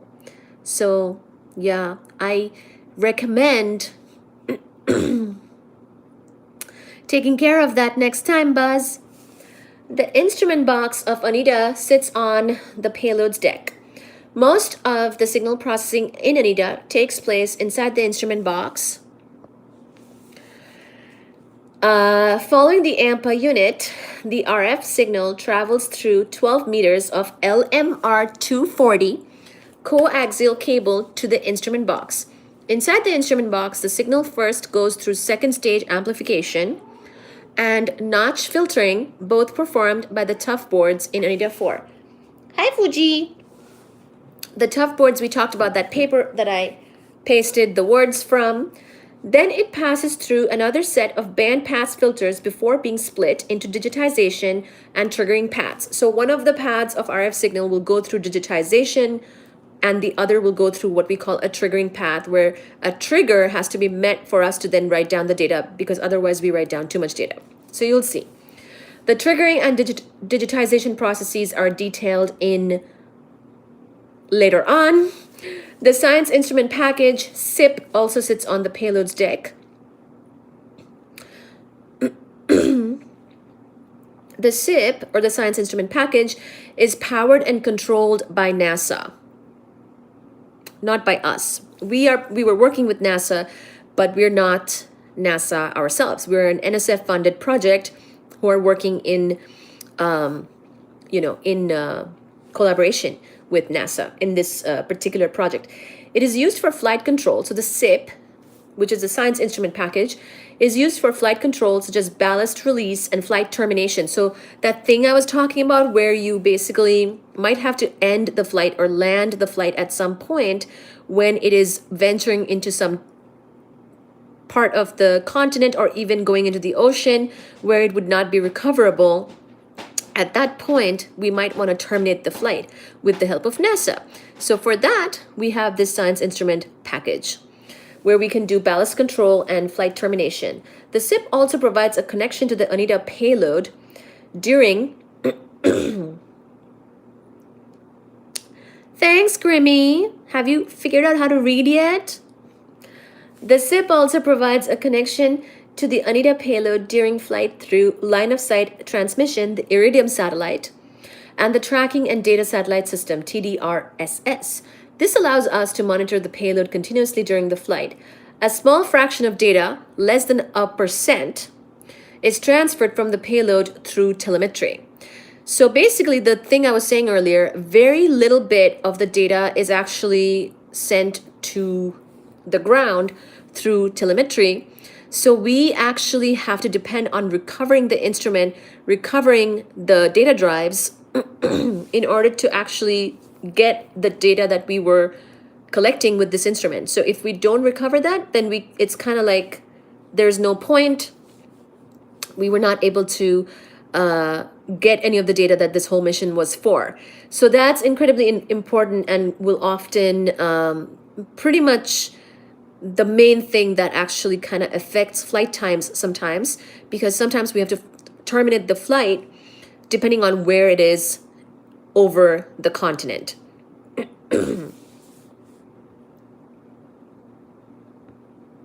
Perfect.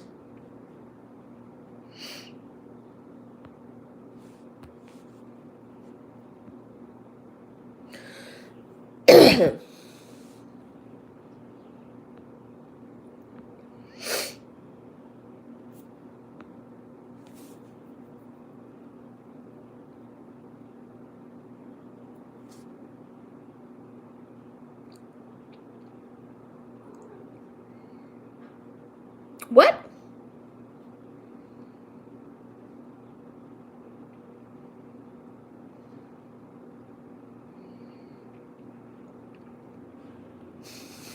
Hi, baby. Okay. I got distracted again. So less than 1%,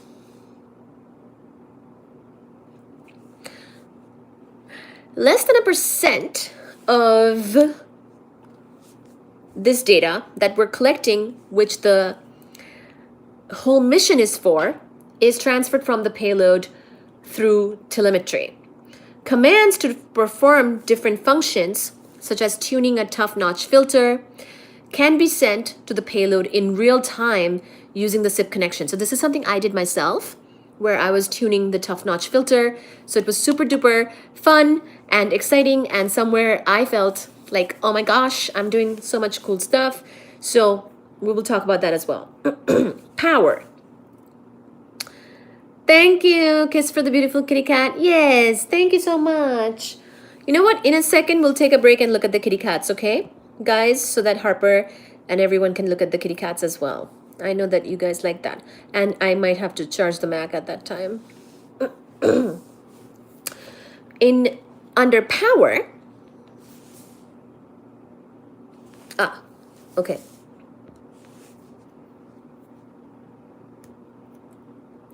Under power, we have, there are unusual, okay, so this is a balloon experiment, right? So there are some unusual constraints on the total power budget of Anita as it is a balloon payload. The Anita 3 and Anita 4 payloads operated on around 500 and 600 watts, respectively. The payload is solar powered. So this is so cool. Anita is solar powered. We use the sun to help us with power. To be fair, originally came for the cats. The physics stuff was a nice curveball. Good. I'd bring my cat to work if I could. Yes, they're all here. Thank you, God. Thank you, universe.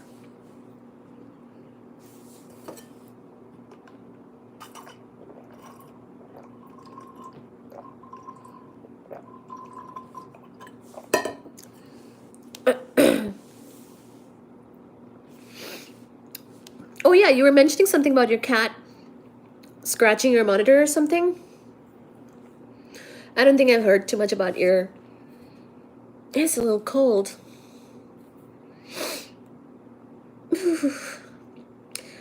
I don't think I've heard too much about your cat in general, Doro.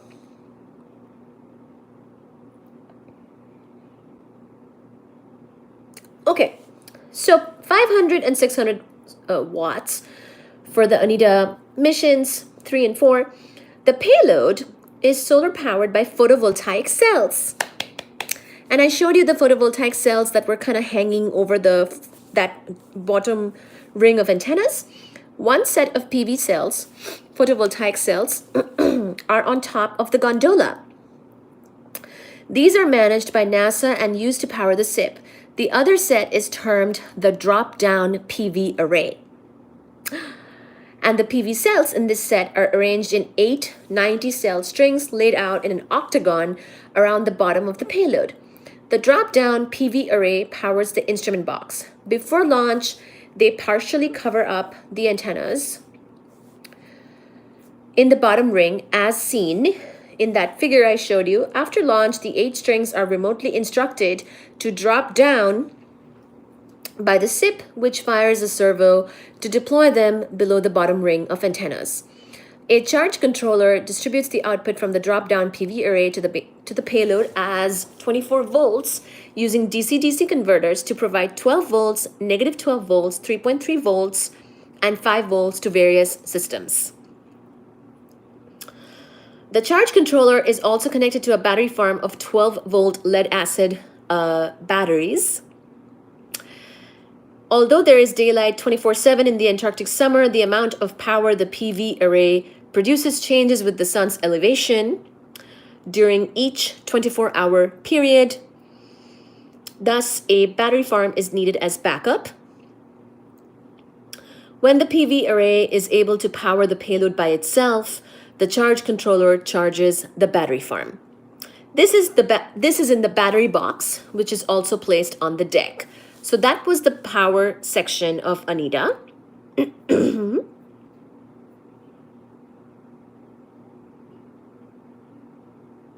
I don't know too much about car batteries, Reese. You tell me.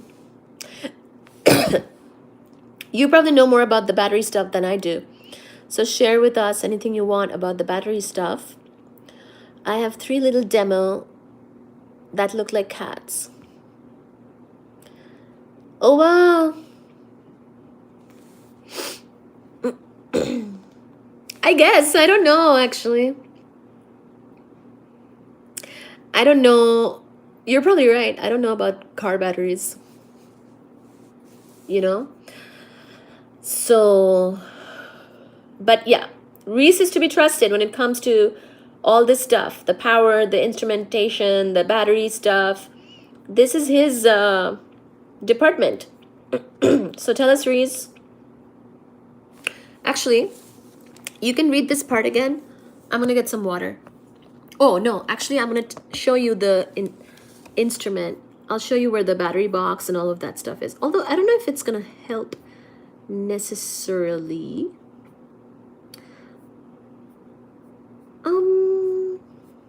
It's all good. I'm gonna just leave this part on.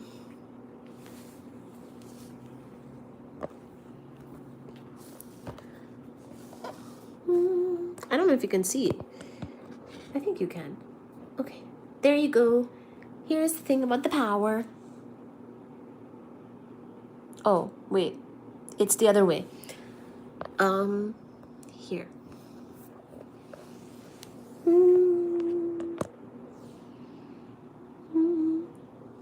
What the freak? I need to get some water. What am I even doing? I don't even know what I'm doing anymore. Is it even worth trying this? Okay.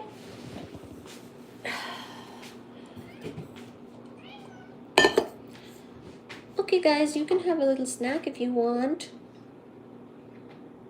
Hi, Fuji.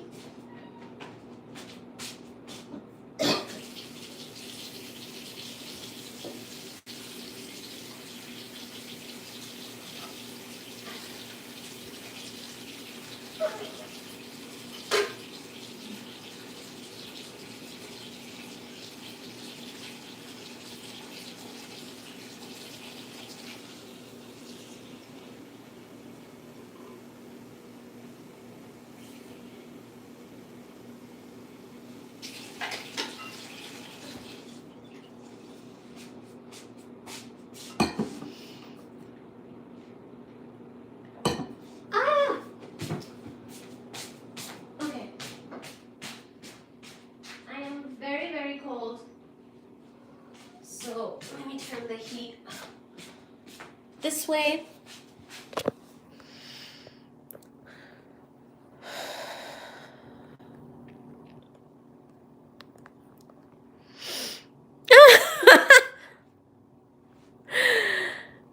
I once got to help jumpstart a real NASCAR.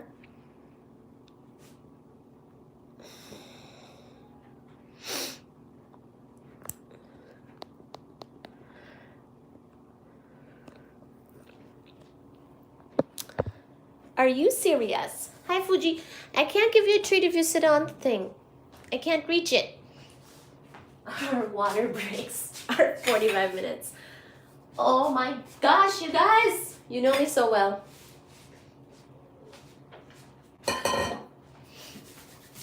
Gosh, oh gosh. Oh, baby. Okay, here. Fuji. Fuji. Let's do this where I give you some snack. Baji. Like, Baji likes to chase his treat. Oof. So actually, little Suji mama.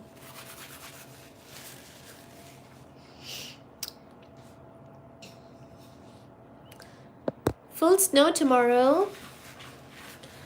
Because NASA are corrupt and must control everything because they have to cover up the fake. Oh my god!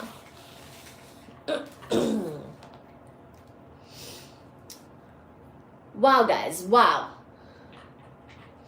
Alright, I'm gonna charge the Mac and I'm gonna go look at my tablet upstairs because I'm really cold.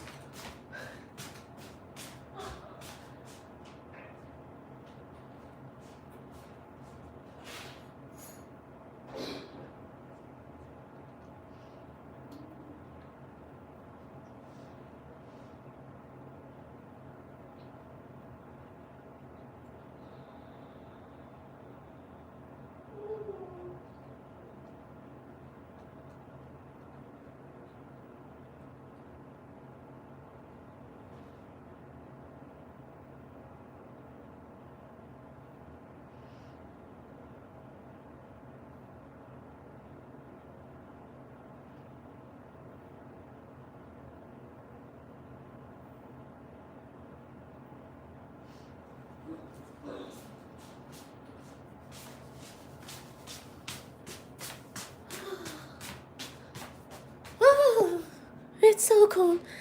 Baji!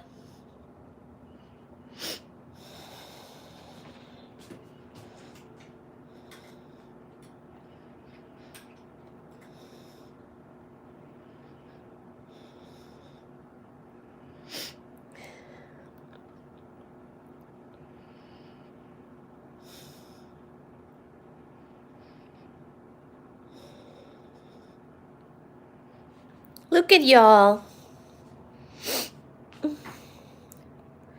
Hi, Suji Mama. Hi, Juji Mama. Okay. While I do the other stuff, let me crack my back and.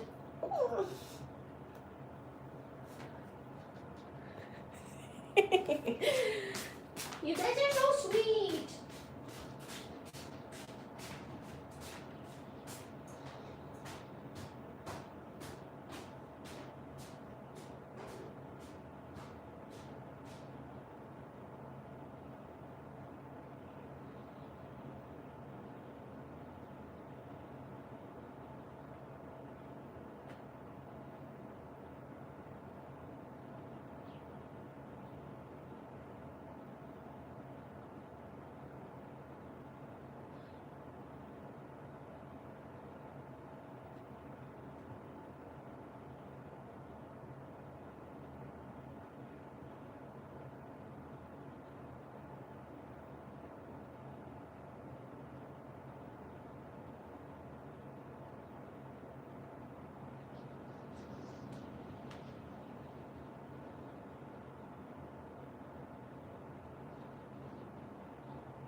god, I'm still so cold.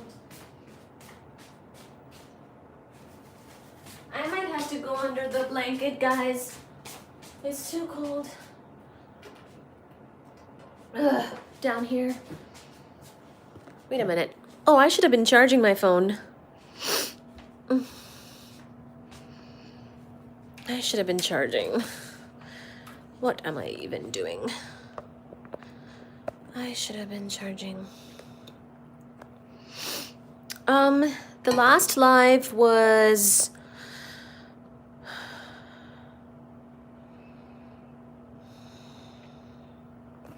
It's all your fault, Doro, isn't it?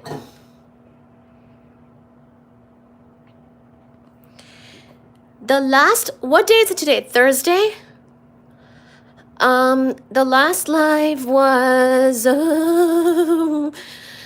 I am so cold. I can't be just at the counter. I think I need to be under the blanket. Even with the heat, I'm cold. It is cold downstairs here. The last live was, I guess not last night, but the night before. So, Tuesday, yes, Harper, you got it. Okay, I'm just gonna charge it for a second, okay? And then we'll continue. We will continue. Get under the blanket. Yeah. Yes, indeed. Yes, indeed. Oh, okay. 1 second, everybody. Hang tight. Hang tighter. Great. Yes, great. Thank you. Thank you. Vertical up, off. These things are off, and off. Oh. Hi, Sachi.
here.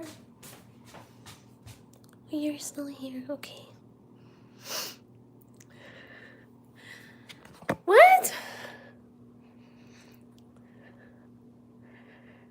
What? What do you mean? I'm still here.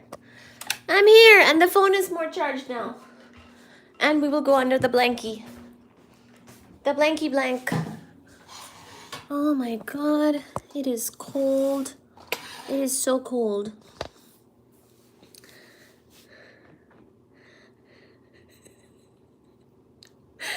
Ah!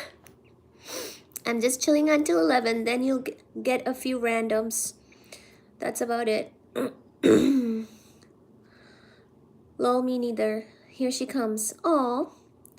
11:55 here, so it's a little late. Okay. Alright, listen guys. We're gonna continue. But I will be on the couch. It's too uncomfortable over where I was. Thank you, Ben. Thank you so much. Thank you, Ben, for waiting. The phone charged. It's at 67%. So, pretty good. Pretty good like. Pretty good like.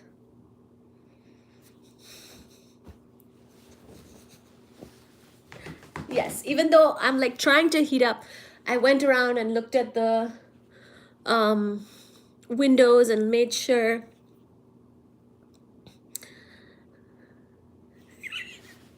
No.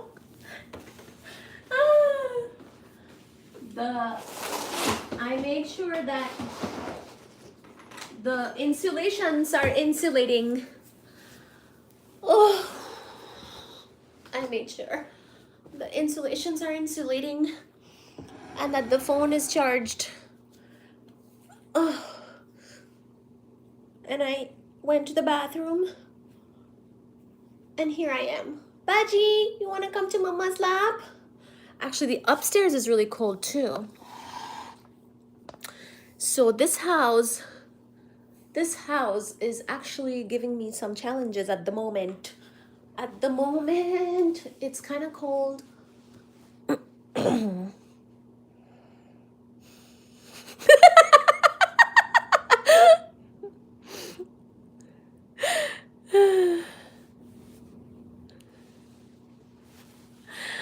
What do you mean? I have a jacket. The place is heated, but it's still losing heat somehow. She was installing cavity wall insulation, guys.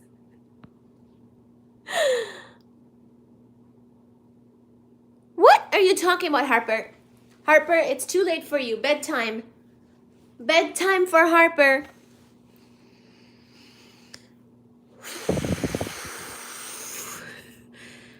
Harper, is this a naughty sibling who has stolen the phone? Actually, I have been sleeping with my socks on. Harper, go to bed. I have been sleeping with my socks on because my feet get cold. I cannot sleep with my socks on or with a blanket. I have been sleeping under the blanket with socks on and everything. And sometimes with my sweaters on. It's so cold in this month of January. It's cold like garbage.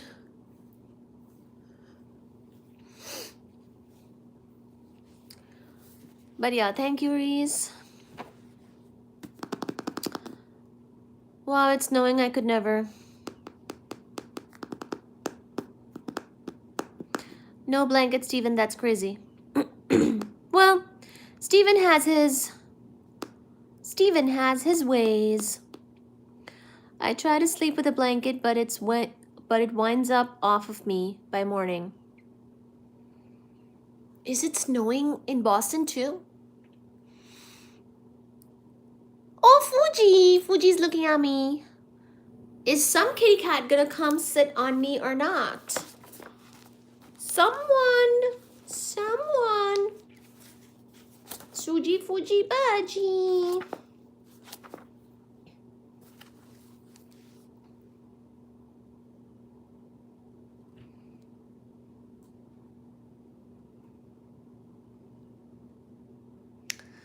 Harper? I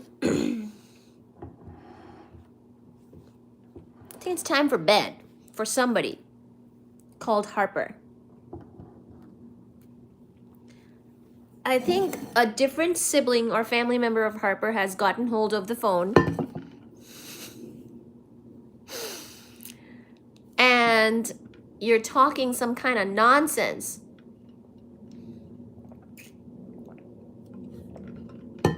I think not, Harper.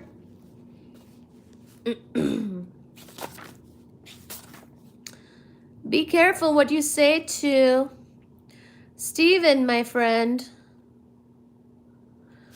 No return address. Look at that, Steven. Steven's responding. He can handle the chat by himself.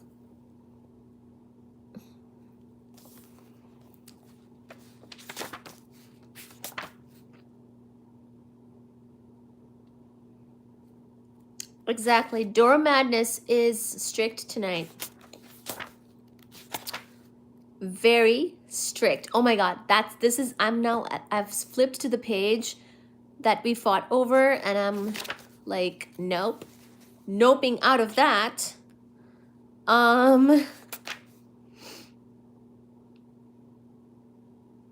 Okay. So, I was going to talk about Anita's instrument system, and I started that topic on that chapter.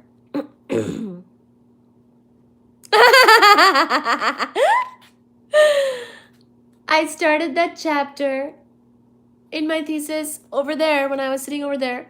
So you guys heard me. But right now my Mac is charging and I think I'm going to cover something from this book instead while I'm under covers because I'm extremely cold. Ooh, let's talk about Mars. You guys like Mars, right?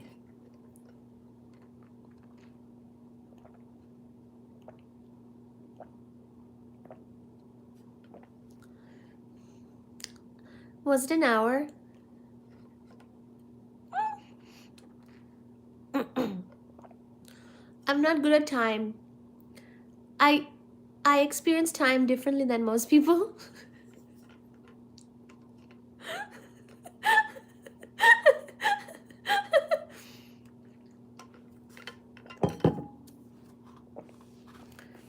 Yes, exactly. You guys love Elon and you love Mars.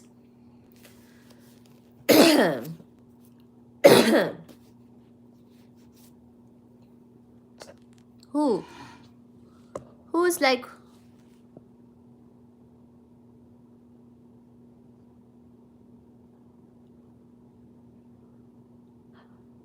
What? What are you saying?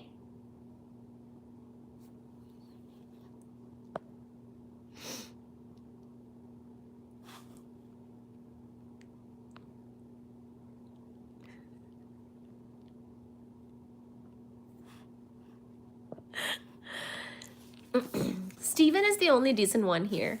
Everybody else...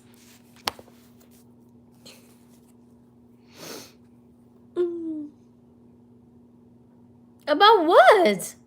About what? Okay, so...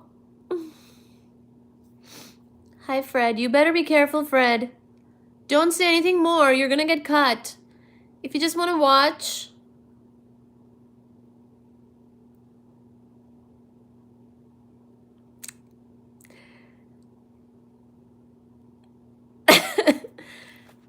Okay, bye.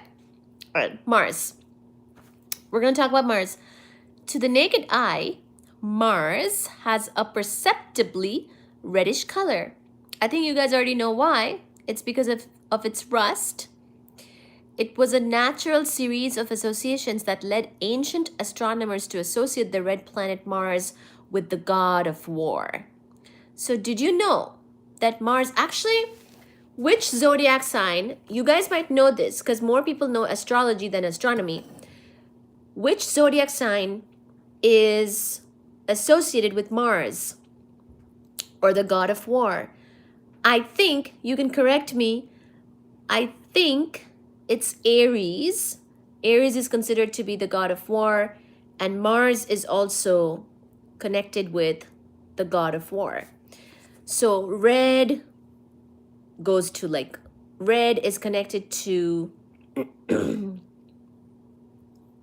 blood, which is connected to war, which is connected to the war god Mars.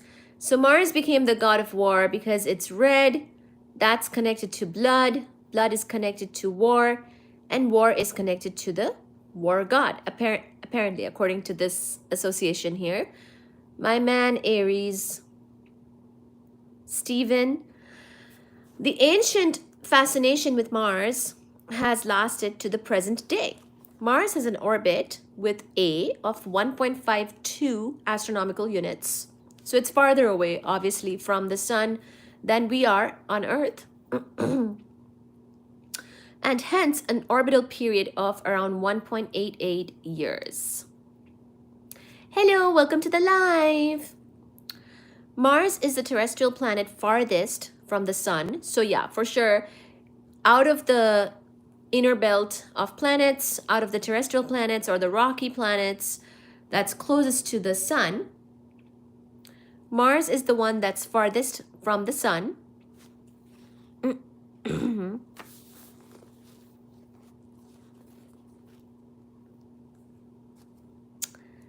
Hello. So then its equator. Mars is the terrestrial planet farthest from the sun and hence the terrestrial planet with the coldest surface. So if I'm feeling a little cold tonight, it's even colder on Mars.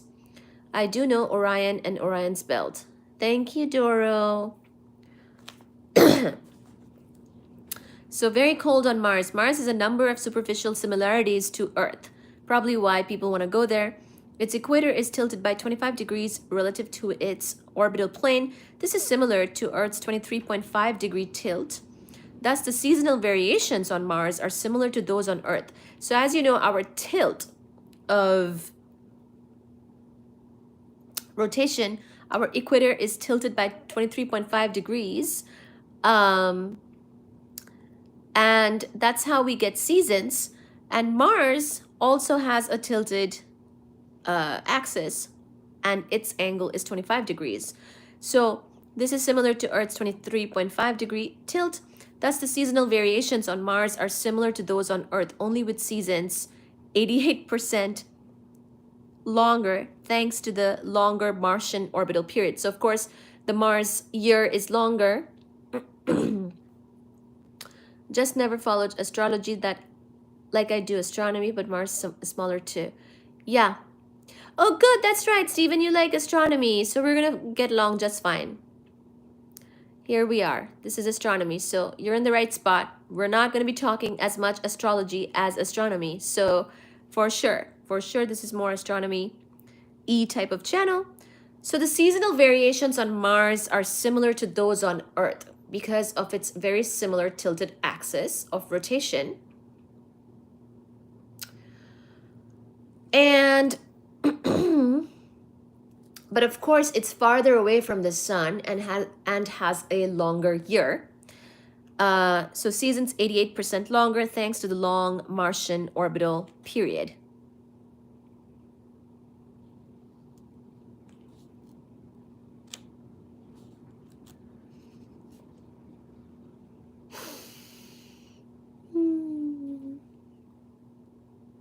The length of the solar day on Mars is 24 hours, 40 minutes. This is only 3% longer than the Earth's solar day.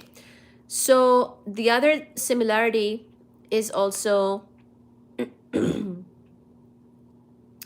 about this length of the day. The length of the solar day on Mars is 24 hours, 40 minutes. This is only 3% longer than the Earth's solar day. So honestly, it might be kind of nice to go on Mars because the days will be longer and we will have more time to get things done, such as my bathroom breaks. Although Mars has an escape speed comparable to that of Mercury, its daytime temperatures are much lower. Thus, Mars has been able to retain an atmosphere. So Mars is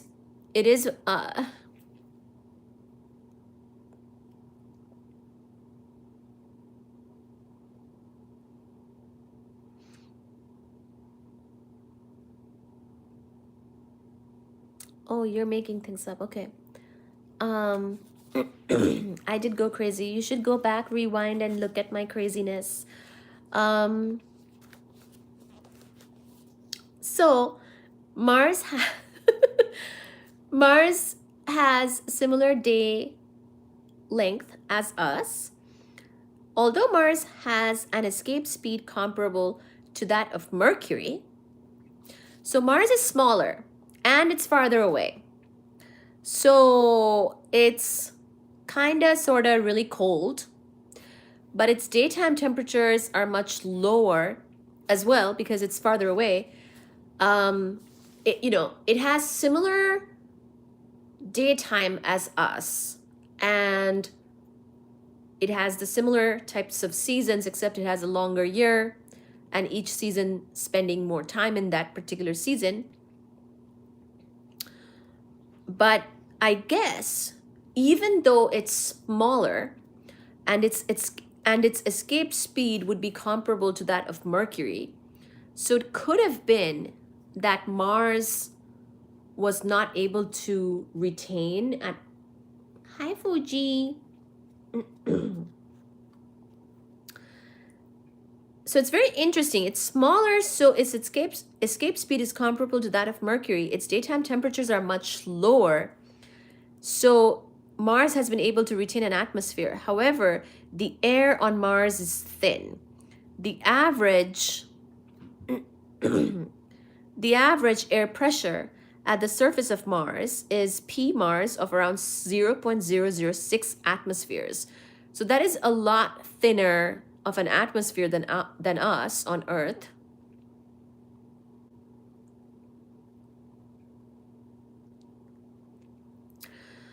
So the average air pressure at the surface of Mars is 0.006 atmosphere instead of 1 atmosphere, such as like for us, right?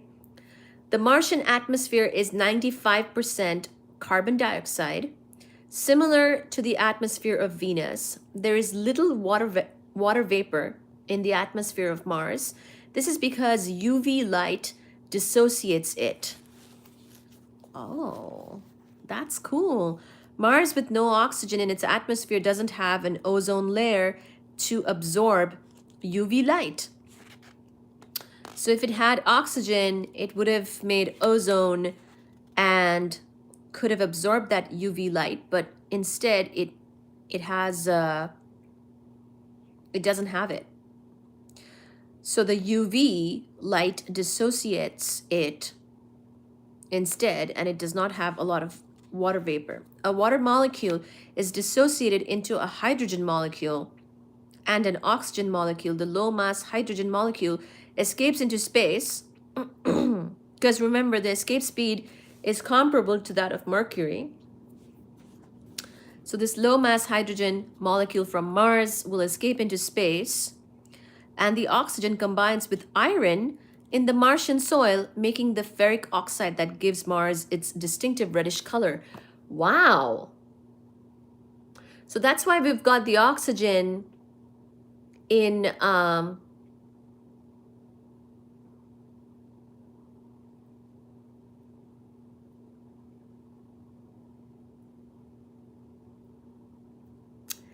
that's why we've got the oxygen interacting with the Martian soil, making it red, iron oxide, and we don't have enough water on Mars. But that's so interesting.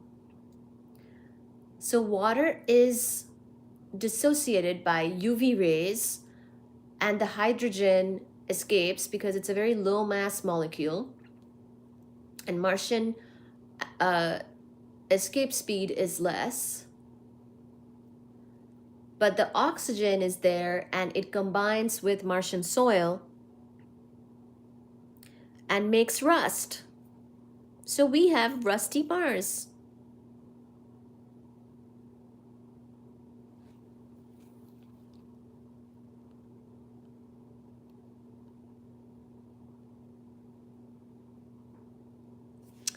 Yeah, longer year.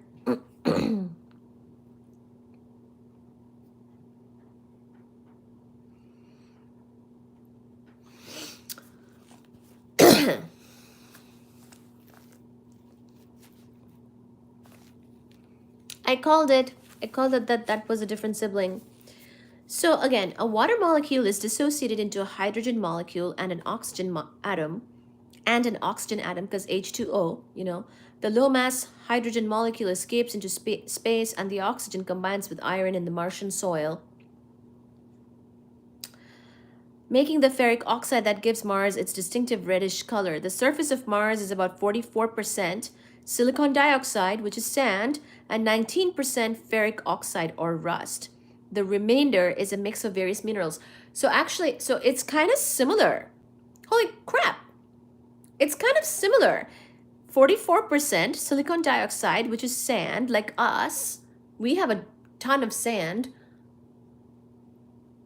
Our, fractions are different. But so Mars has a bunch of sand or silicon dioxide and 19% ferric oxide or rust, and the remainder is a mix of various minerals.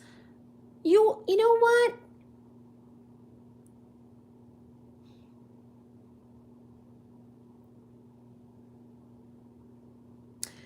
Mars is kind of nice. I was always thinking that Mars is like so far away and so cold, but Mars is kind of nice. Martian clouds are thin and wispy. Wow. I can't believe it. I don't think I appreciated that the surface of Mars is about 44% silicon dioxide. So it's so much like Earth. It's like being at the beach.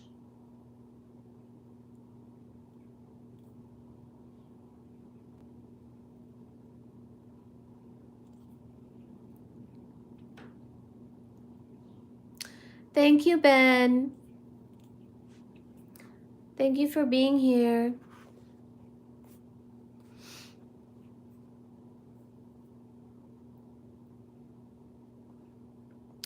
Martian clouds are thin and wispy, like cirrus clouds on Earth. They're made of solid ice crystals. By the way, here's more for you, Stephen. Martian clouds are thin and wispy.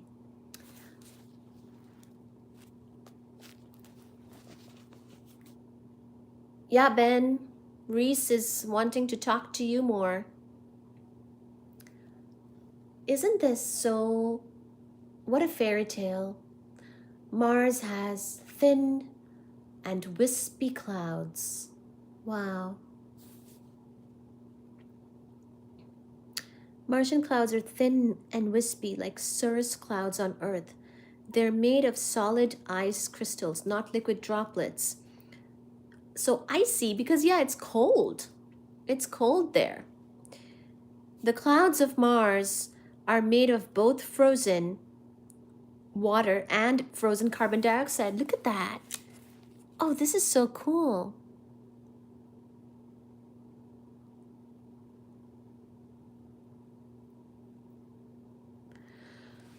This is so cool. Martian clouds are thin and wispy like cirrus clouds on Earth. They're made of solid ice crystals, not liquid droplets. The clouds of Mars are made of both frozen water and frozen carbon dioxide.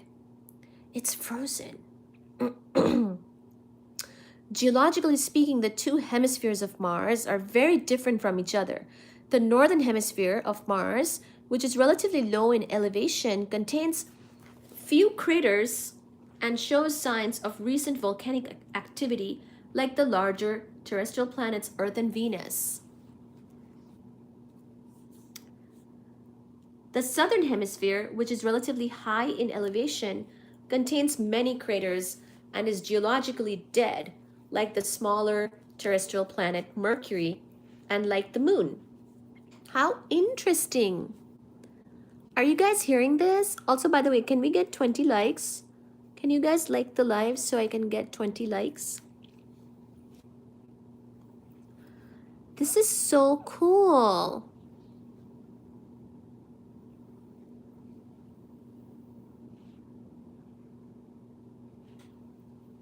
Look at Baji. Baji is over here now.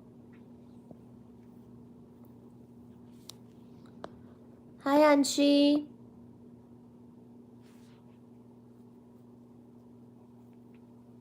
Thank you.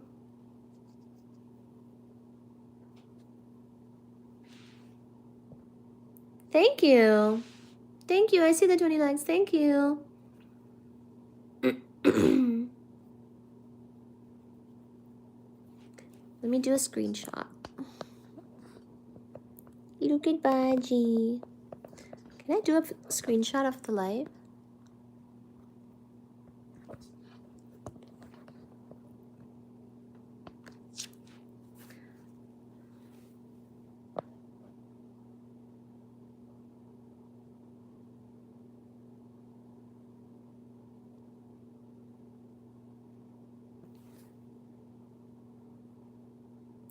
Hi, Anahi.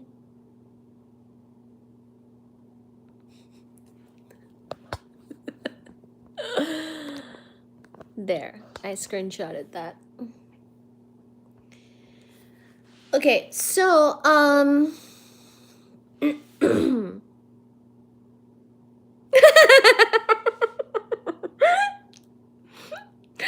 love how she posed for the screenshot.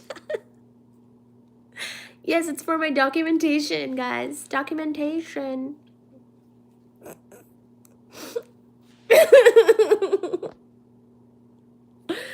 Okay, so Mars northern hemisphere is very different than the Mars southern hemisphere. Okay, guys?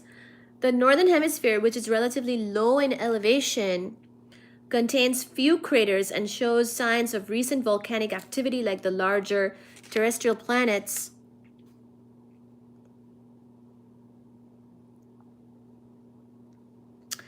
Earth and Venus, so contains few craters and shows signs of recent volcanic activity.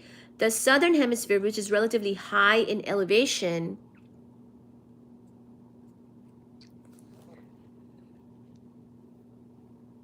exactly. Exactly. This is what I'm bringing to the doctor. I'll be like, this is why I'm mentally ill. It's because of these guys. At my late night chat, they'll stay and harass me and harass each other, not even me. Actually, I'm over it. At this point, you guys and your things with each other is more concerning. Thank you, Anahi. How are you?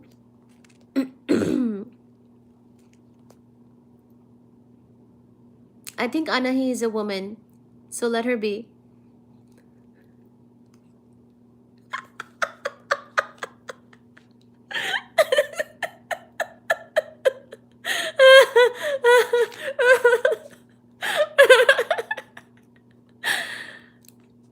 We've got a very strict mod today.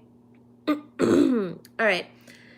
The southern hemisphere, which is relatively high in elevation, contains many craters and is geologically dead, like the smaller terrestrial planet Mercury and like the moon. That's okay. That's okay. No worries. Only 5 minutes. Okay. No worries. Thank you so much. Thank you, Dora Madness. There are a pair of strikingly large geological features on Mars. Olympus Mons. Oh my gosh, did someone say Olympus Mons?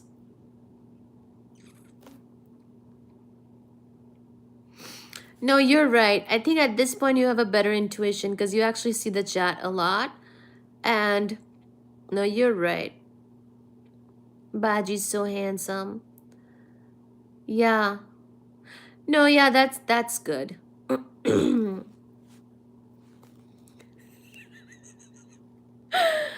So there are a pair of strikingly large geological features on Mars. Olympus Mons is an enormous shield volcano about 600 kilometers across and 25 kilometers high. Guys, there's a 25-kilometer high volcano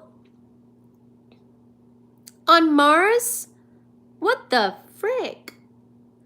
Olympus Mons is an enormous shield volcano about 600 kilometers across and 25 kilometers high.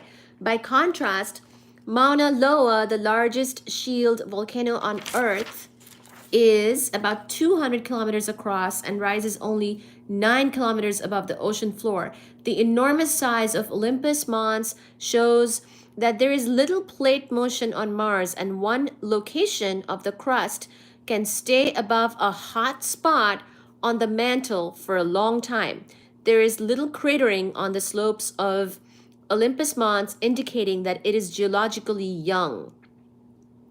The steep cliffs at the base of Olympus Mons are due to wind erosion.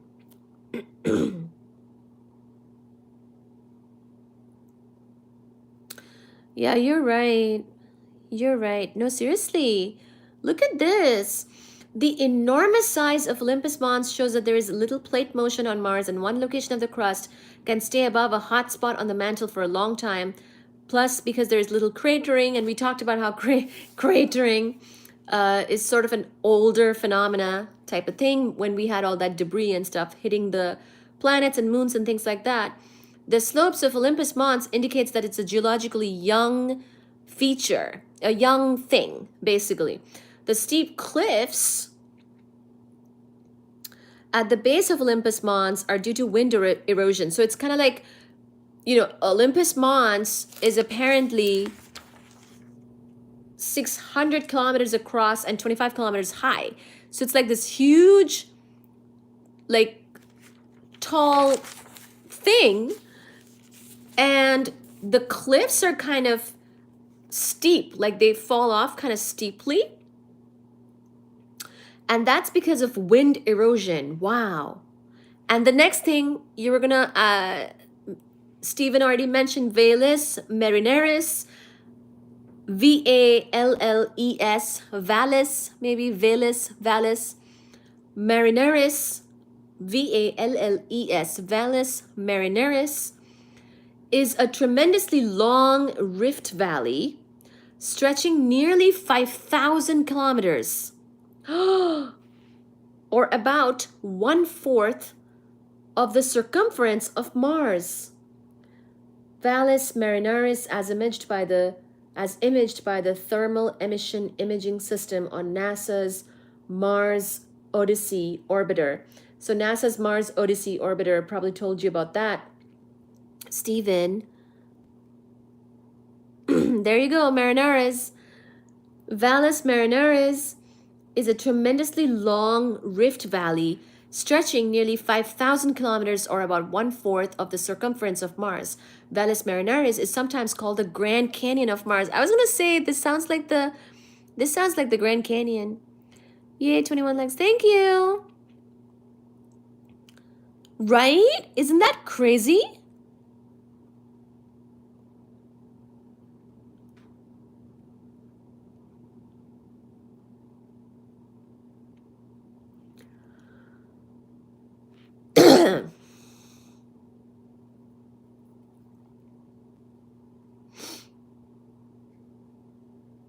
Yeah. Yeah. Let's read. So, Valles Marineris is tremendously long. Baji's so cute. Yeah, he's so cute. He's right here. Valles Marineris is a tremendously long rift valley stretching nearly 5,000 kilometers, or about 1/4 of the circumference of Mars. Valles Marineris is sometimes called the Grand Canyon of Mars, but this is misleading on 2 counts. Oh, there's going to be some drama with the Grand Canyon now. Valles Marineris is sometimes called the Grand Canyon of Mars, but this is misleading on 2 counts. Fuji! First, Valles Marineris is much larger than the Grand Canyon of the Colorado River.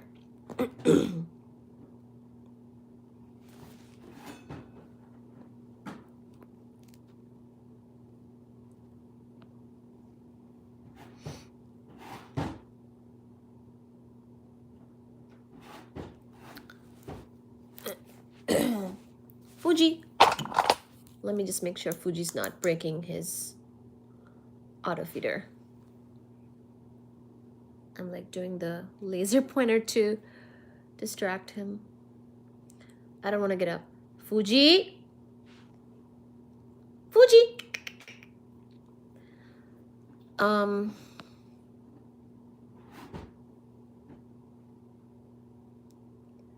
Fuji Bablu.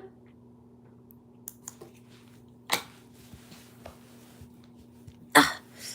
Oh God. Okay, let me just finish up this part. So, sorry. It's called Grand Canyon of Mars, but that is misleading on two counts. First, Valles Marineris is much larger than the Grand Canyon of the Colorado River. Valles Marineris could stretch from Boston to Los Angeles with length to spare. Wow. Valles Marineris could stretch from Boston. Oh, that's right, because it's stretching nearly 5,000 kilometers.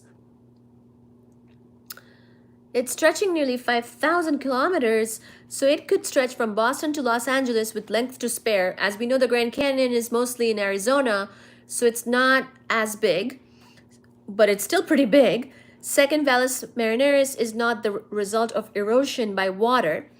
As we know, the Grand Canyon is the result of erosion by water, and also there's other canyon stuff there with erosion from wind too.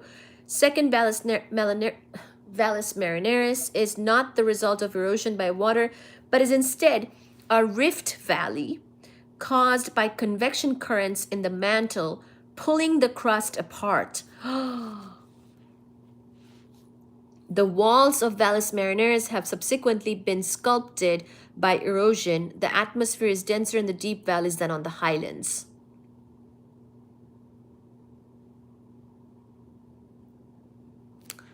I'm a proud woman. Okay, hi.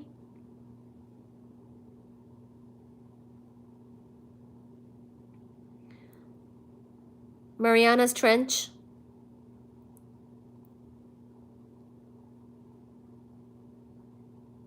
Hello.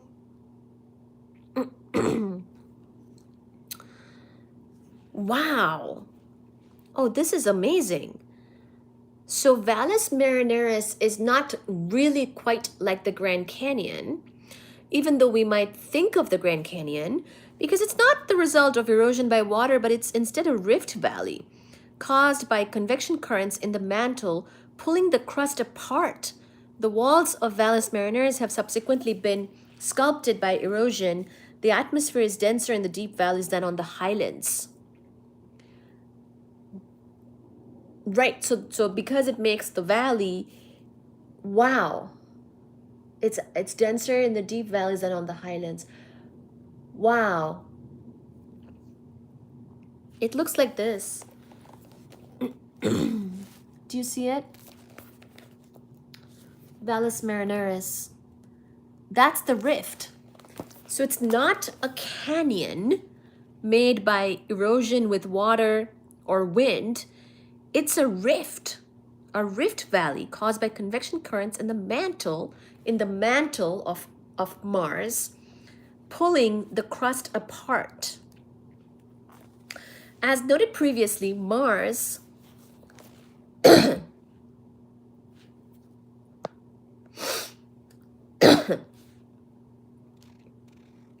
As noted previously, Mars has similar seasons to the Earth because of its similar obliquity, as in the tilt of its axis.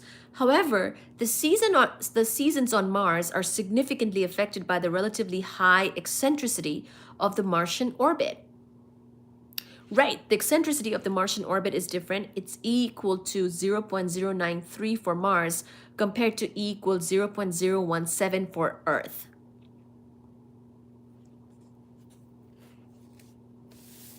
Reese. So, as noted previously, Mars has similar seasons to the Earth because of its similar obliquity. However, the seasons on Mars are significantly affected by the relatively high eccentricity of the Martian orbit.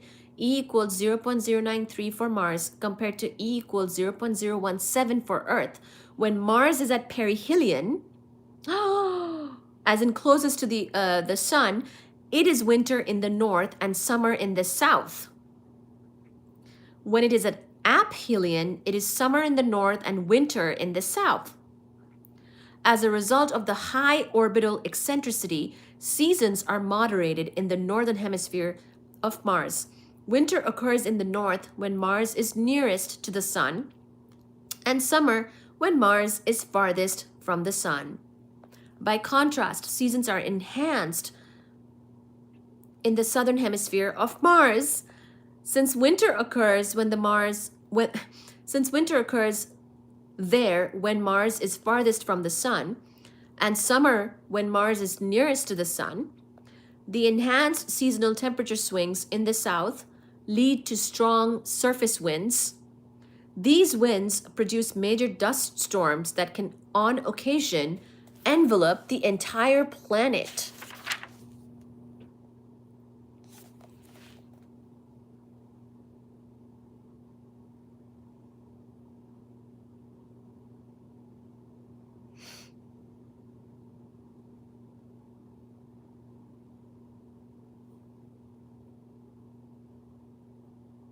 Wow.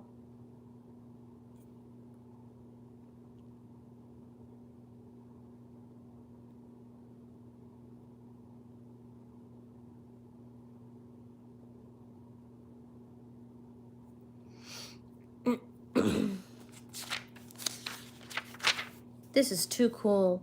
This is too cool. So the ellipticity, the eccentricity of the Martian orbit is E equals 0.093 compared to E equals 0.017 for Earth. So when Mars is at perihelion, it's winter in the north and summer in the south. When it's at aphelion, it is summer in the north and winter in the south. As a result of the high orbital eccentricity, seasons are moderated in the northern hemisphere of Mars. Winter occurs in the north when Mars is nearest to the sun, and summer when Mars is farthest from the sun. By contrast, seasons are enhanced in the southern hemisphere of Mars, since winter occurs there when Mars is farthest. That's right. It's winter when the sun is farthest in the southern hemisphere, and summer when Mars is nearest to the sun. So it's like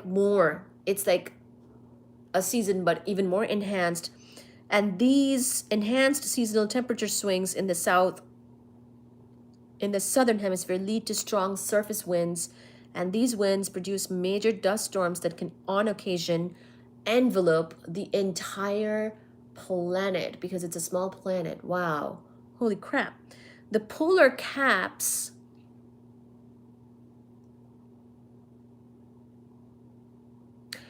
Hey, did you get Harper out of here? Let them be. They're a poor kid. It's okay. I mean, I missed most of the chat with that, but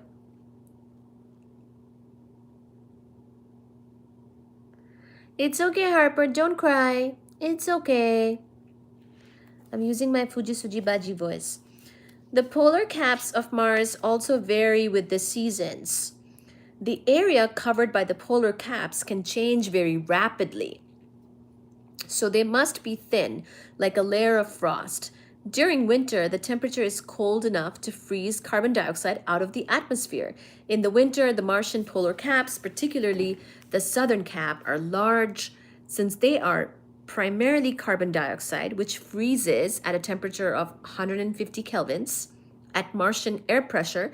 So again, of course, the pressure also changes at what temperature you'll freeze. In the summer, the carbon dioxide sublimes, that is, it goes directly from the frozen to the gaseous state, but there is still a residual polar cap. The residual summer polar cap is probably frozen water, which sublimes at 190 kelvins at Martian air pressure. Oh! So the Martians, so we know that the seasons are more enhanced in the southern hemisphere, right? Because the southern winter is when Mars is at aphelion, and the southern summer is when Mars is at perihelion. So it's an even more enhanced type of thing. So, or enhanced season in the southern hemisphere versus the northern hemisphere of Mars. So now look at this.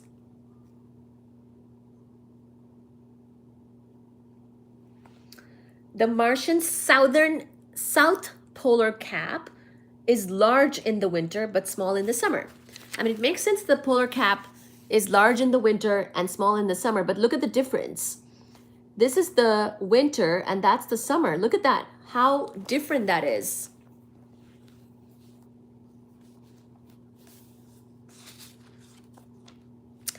Look at that. The polar caps of Mars also vary with the seasons. The area covered by the polar caps can change very rapidly. So they must be thin like a layer of frost. During winter, the temperature is cold enough to freeze the carbon dioxide out of the atmosphere. In the winter, the Martian polar caps, particularly the southern cap, are large, since they are primarily carbon dioxide, which freezes at a temperature of only 150 Kelvin at Martian air pressure. In the summer, the carbon dioxide sublimes, that is, it goes directly from the frozen to the gaseous state, but there is still a residue polar cap. The residual summer polar cap is probably frozen water, which sublimes at 190 Kelvin at Martian air pressure. So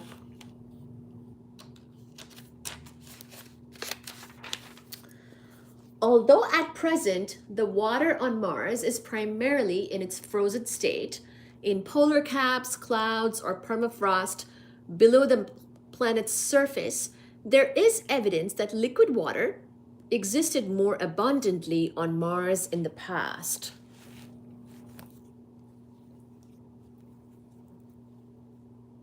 I have to read everything twice tonight. Goodness. So the water on Mars is primarily frozen state. I mean, it is cold there. So there is evidence that we did have more water in the liquid form on Mars in the past.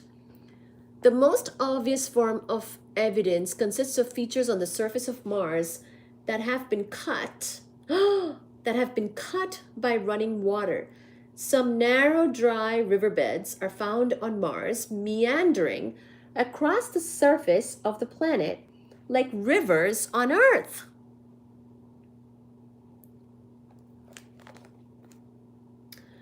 The dried up Martian riverbeds are approximately 3 billion years old. The dried up Martian riverbeds are approximately 3 billion. There were rivers flowing on Mars.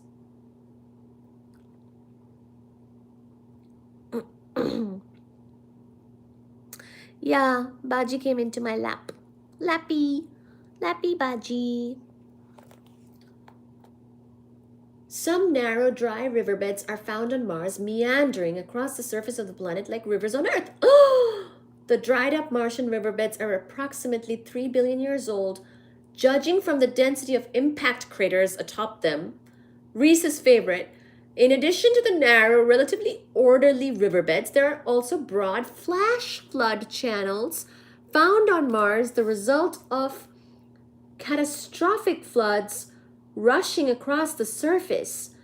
The outflow channels can be hundreds of kilometers wide and contain teardrop islands. Teardrop islands.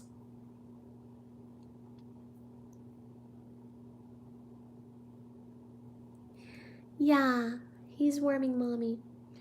The outflow channels can be hundreds of kilometers wide and contain teardrop islands. Oh, I'll show you the teardrop islands. Thus, liquid water existed abundantly.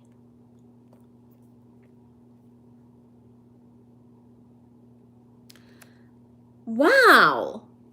Liquid water existed abundantly on Mars in the past, although it does not at present. This indicates that Mars may once have had a thicker atmosphere and a higher temperature in the past than it does now. Mars has two small irregular satellites called Phobos and Deimos, Fear and Panic. Oh. Moons of Mars are called Fear and Panic. Phobos, like a phobia, and Deimos, volcanic. Phobos and Deimos are both heavily pitted with craters, showing a history of collisions with each other. Or, sorry, showing a history of collisions with other smaller bodies, not each other.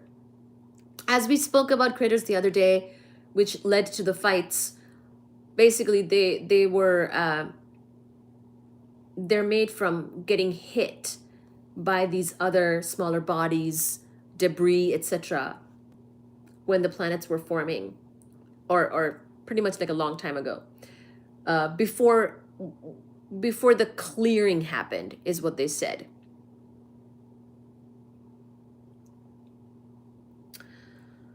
Phobos and Deimos are both heavily pitted with craters, showing a history of collisions with other smaller bodies.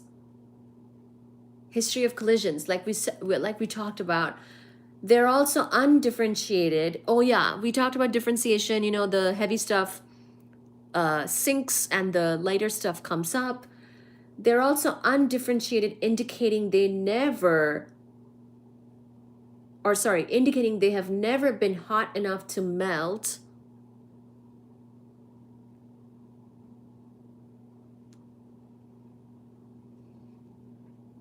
Yeah, I'm going to show you something real soon here. Phobos and Deimos both resemble asteroids. So basically, they're not hot enough to melt. There's no differentiation. Heavily pitted with craters. So they've been hit a lot with other smaller bodies. Phobos is on an orbit with a Phobos of around 9,400 kilometers, which is around 2.76 the radius of Mars. Not only does this put Phobos inside the Roche limit, it also means that its orbital period is 7.7 hours, less than the rotation period of Mars. Oh my God! Since Phobos orbits from west to east, the same direction as the rotation of Mars, this means that the future inhabitants of Mars will be able to see Phobos rise in the west and set in the east, while Deimos rises in the east and sets in the west.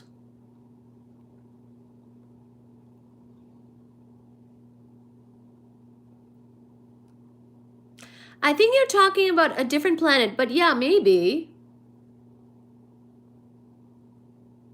Look at this. In the region shown in this image, water flowed from left to right. The crater that diverted the flow to form the teardrop island on the left is 8 kilometers in diameter. So I'm going to show you a picture with teardrop islands in it, 8 kilometers in diameter on Mars.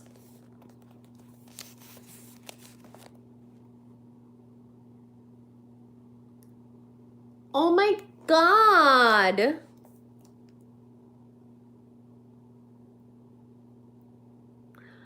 That's the cutest thing ever! Right? We would just have... Yeah. Yes, exactly. So I think that's what I pretty much was thinking about when you said that. Europa, like what Reese is saying, we are still researching it. So whether Europa truly does have a subterranean or a subsurface ocean or not is actually a big topic of research, mainly done by Jet Propulsion Lab.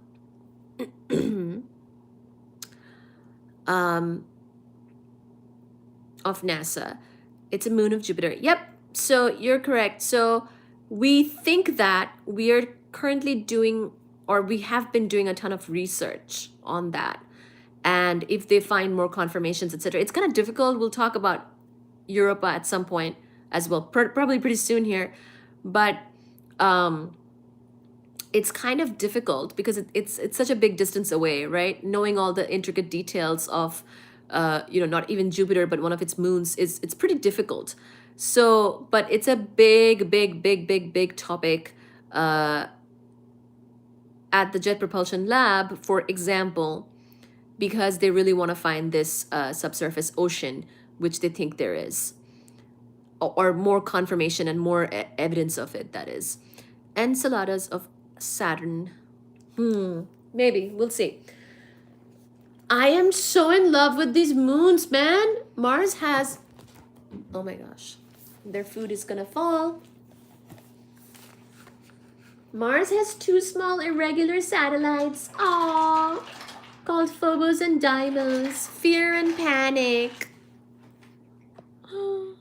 That's so sweet.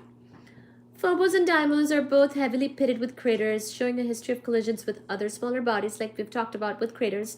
They're also undifferentiated, indicating that they've never been hot enough to melt.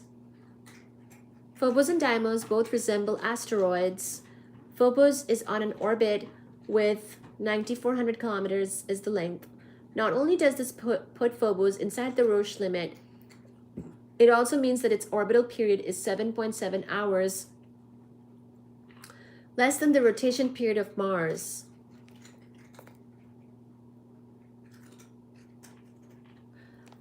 Since Phobos orbits from west to east, the same direction as the rotation of Mars, this means that future inhabitants of Mars will be able to see Phobos rise in the west and set in the east, while Deimos rises in the east and sets in the west.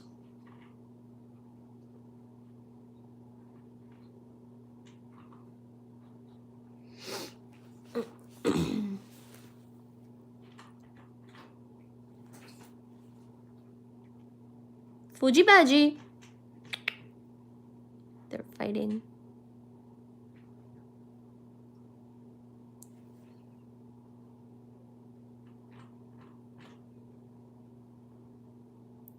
Oh, I thought you were asking me my background as in like my topic. It's in physics.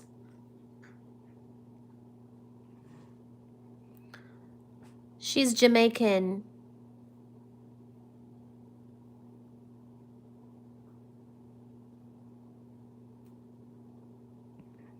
Just Jamaican.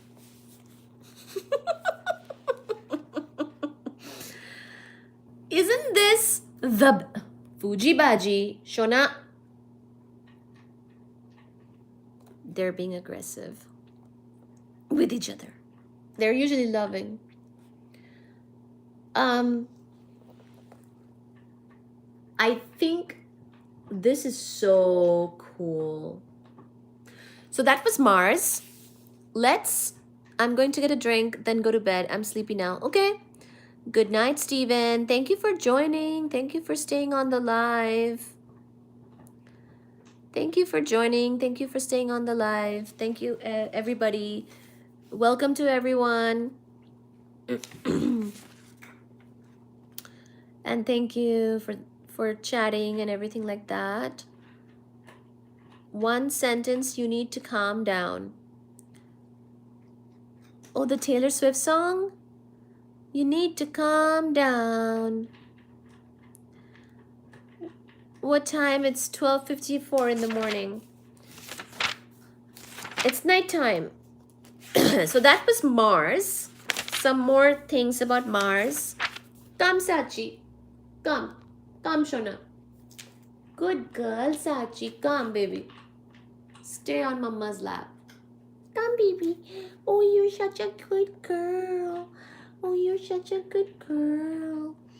You're a good girly. You're a little baby. Mama loves you so much. Stay, Sachi, stay. Stay with Mama. I live on the moon. Good job. Good job. Wait, what? What is happening right now? 3 p.m.? No, it's more like 1 a.m. now. Good job. Look at this, Shona Moina.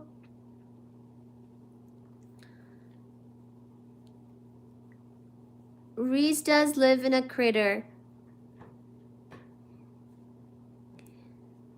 Yes, New York City time. For sure. Exactly. Look at my Sachi Mama. Being such a nice girly girl. A very nice girl. A very good baby. Thank you, God, for this baby. Baby, to me, Shona. To me, Shona. To me, Shona. Okay, next let us talk about Venus. Oh my God. Now we're gonna talk now we're gonna talk about poison. Who wants some poison? I live on Eastern Standard Time in the USA. Steven, don't tell them your mother's maiden name too. With the obvious exception of the moon, Venus is the most brilliant object that can be seen in the Earth's night sky.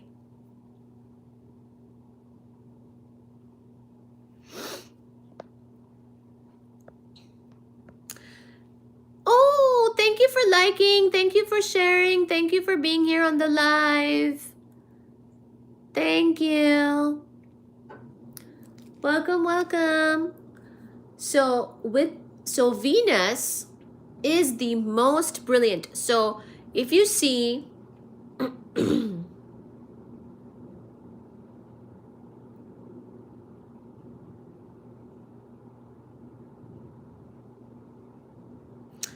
if you see the night sky and the brightest object in the sky, and if it's not very flickering, generally speaking, it's Venus. Of course, if it's not the moon.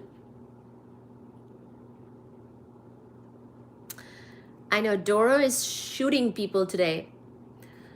Venus is the most brilliant object that can be seen in the Earth's night sky. Venus is easy to observe at its greatest elongation of theta equals 47 degrees. However, when we observe Venus at visible wavelengths, all we can see is a nearly featureless white cloud deck. Ground-based spectra, later supplemented by data from space probes to Venus, reveal that the clouds are made of sulfuric acid, which is H2SO4, of course. H2SO4, sulfuric acid. The sidereal rotation period of Venus, like that of Mercury, can be determined by radar astronomy.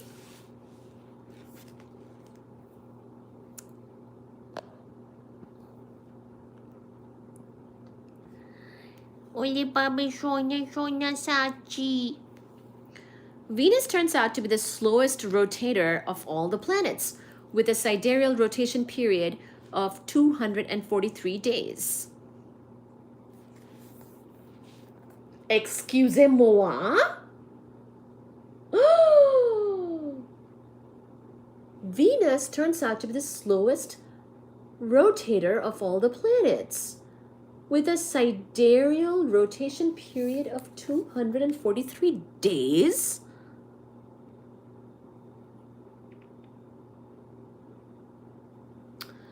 The rotation is not only slow, it is also retrograde. That is, if we looked at the solar system from above the Earth's North Pole, we would see Venus orbiting in a counterclockwise direction, the same as the other planets, but rotating in a clockwise direction. We would see Venus orbiting in a counterclockwise direction, the same as the other planets, but rotating in a clockwise direction. No! Probably as a consequence of its slow rotation, Venus does not have a detectable magnetic field. I did not know this. Because the orbital angular momentum and the rotational angular momentum of Venus are in opposite directions, the sidereal orbital period p rotation and the solar day p sol are related by the equation 1 over p rotation is equal to 1 over p sol minus 1 over p orb, where p orb is 225 days, is the orbital period of Venus. Thus, p sol is 117 days, 117. The surface temperature of Venus is high. Baji, let her be. It's her time now.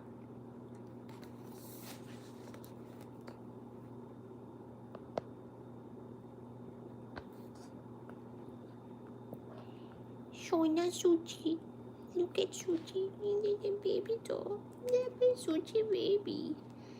Your little baby. Oh, look at Sachi's face. Got the Shona.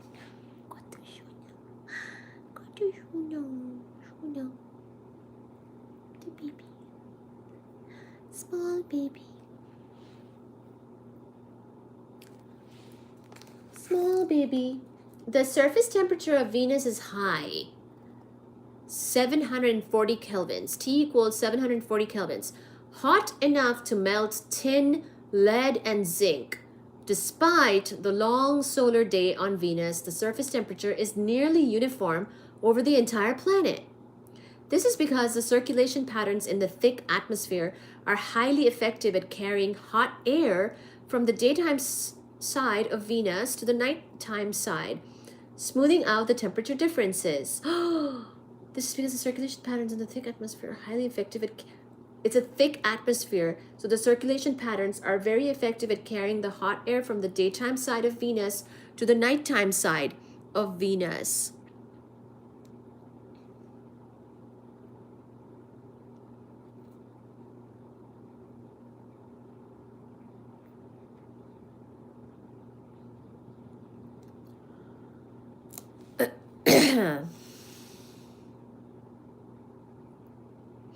Oh, because you're sick. Oh. Oh no. The high temperatures at the surface of Venus is a result of the greenhouse effect. As discussed before, we talked about the greenhouse effect gases or the greenhouse gases the other day on Earth. The sulfuric acid clouds of Venus reflect about 75% of the light that strikes them.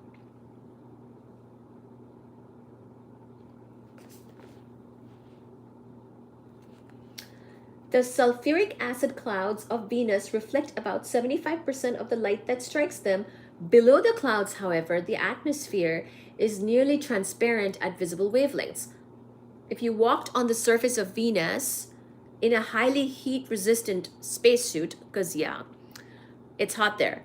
It's closer to the sun, right? The light level would be about the same as during an overcast day on Earth.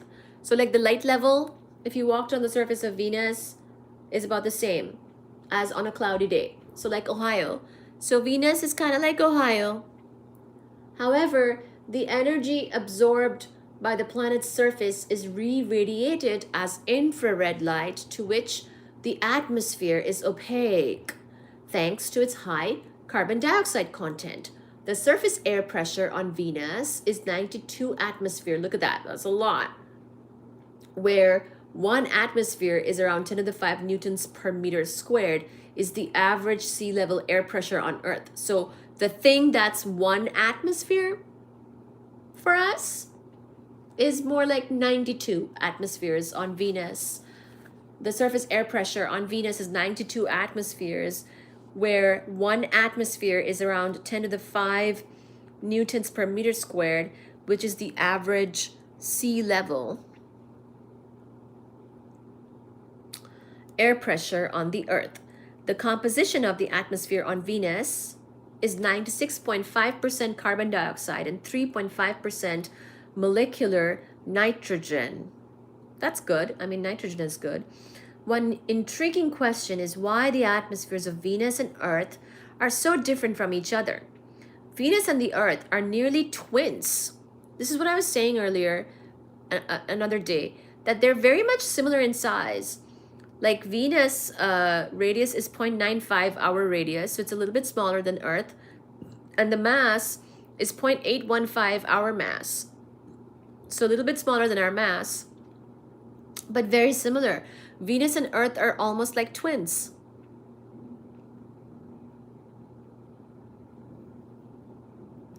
Good, yeah, get some rest tomorrow. The key difference between the 2 planets in this context is that the Earth has liquid water covering most of its surface. Obviously, right? Oceans. Carbon dioxide dissolves in water, where it forms, among other compounds, negatively charged bicarbonate ions. So carbon dioxide plus water will give you H plus HCO3 minus. The bicarbonate ions combine readily with any calcium ions dissolved in the water. So Ca2 plus, so ionized calcium plus 2HCO3 minus gives you carbon dioxide plus water, H2O, plus calcium carbonate. Calcium carbonate is poorly soluble in water, so it precipitates out to the ocean floor. Limestone, which occurs in abundance near the Earth's surface, is a sedimentary rock that consists largely of calcium carbonate. Limestone, which occurs in abundance near the Earth's surface, is a sedimentary rock that consists largely of calcium carbonate. Since Venus... Hi, baby. Hi, Shona. Since Venus is too hot for liquid water to exist, it lacks this mechanism for removing carbon dioxide from the atmosphere and locking it up inside rocks.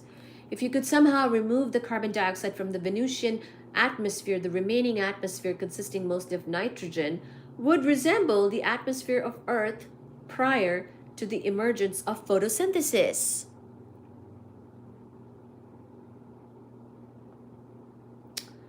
So basically, this is really unfortunate because Earth has so much water that absorbs the carbon dioxide.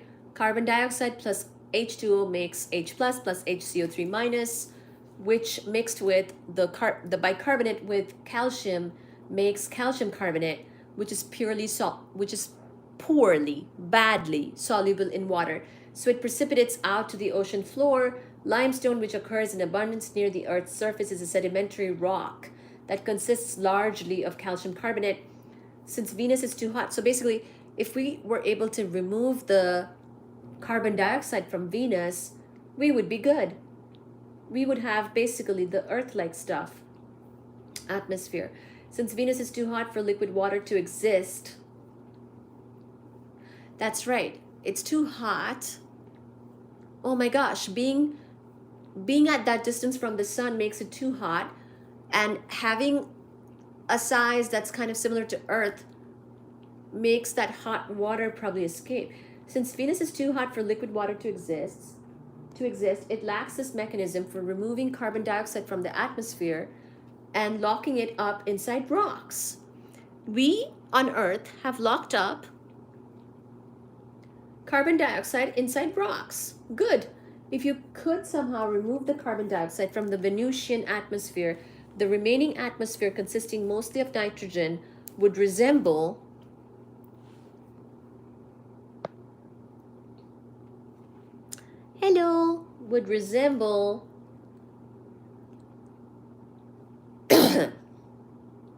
the atmosphere of Earth prior to the emergence of photosynthesis.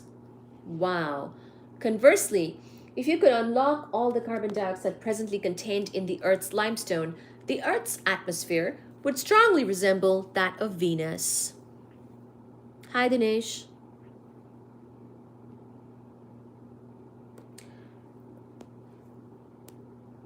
We locked up carbon dioxide in rocks, and that's why we're here.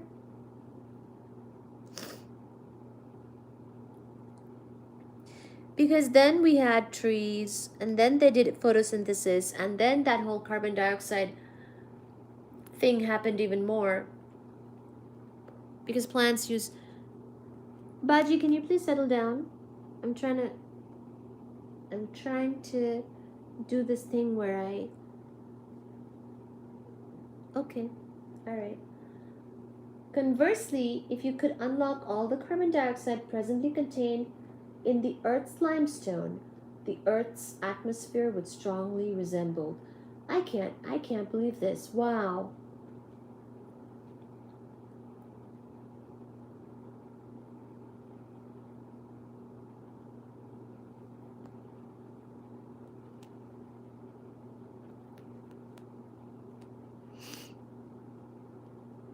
Hi, Daniel. Hi, Reese. We're in the Goldilocks zone. Lucky. It's because we trapped carbon dioxide in rocks, and then we made plants. The Earth is unique among the other terrestrial planets in having large quantities of liquid water. To understand why this is so, consider a phase diagram for water. It shows which phase of water, solid ice, liquid water, or gaseous water vapor, is stable at a given temperature and pressure. There exists a unique triple point at TTP of 273.2 Kelvin, which is around 0 degrees Celsius.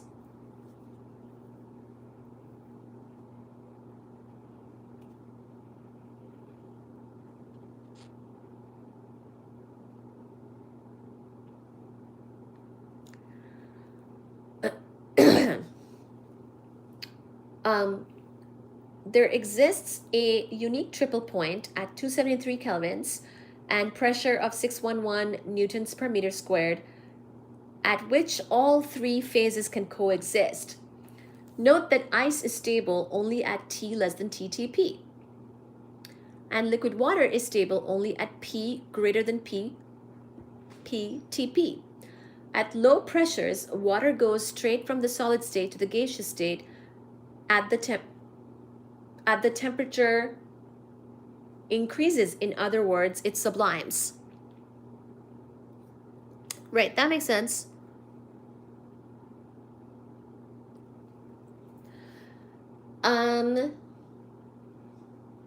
At low pressures, water goes straight from the solid state to the gaseous state. As the temperature increases, in other words, it sublimes. Also shows average surface temperatures and pressures on the terrestrial planets with atmospheres. Venus is too hot for liquid water to exist. So it's so close to the sun .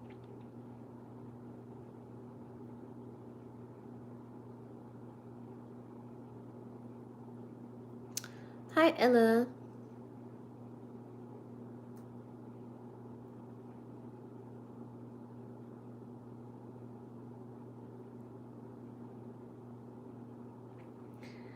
Venus is too hot for liquid water to exist. Mars, on average, is too cool for liquid water to exist. It was only in the warmest, highest pressure regions of Mars that liquid water flowed in the past. However, the average temperature and pressure on Earth has been close to the triple point for much of the planet's history, meaning that gaseous, liquid, and solid water could all exist in significant quantities near the Earth's surface. Astronomers, thinking back to the stories of their childhood, sometimes refer to the Goldilocks effect.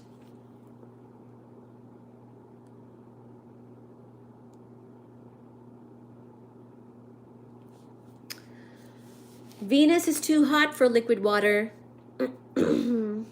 Mars is too cold, but the Earth is just right. The clouds of Venus are transparent to radio waves. Thus, the Magellan spacecraft was able to map the surface of Venus using radar. The resulting radar image of Venus is shown. I'll show it to you. Most of Venus consists of low rolling plains. Wow. Like Vermont, I think, I don't know. But there are two prominent highland regions, Ishtar Terra, about the size of Australia, and Aphrodite Terra, about the size of Africa. So these are the regions of Venus. Most of Venus consists of low rolling plains, but there are two prominent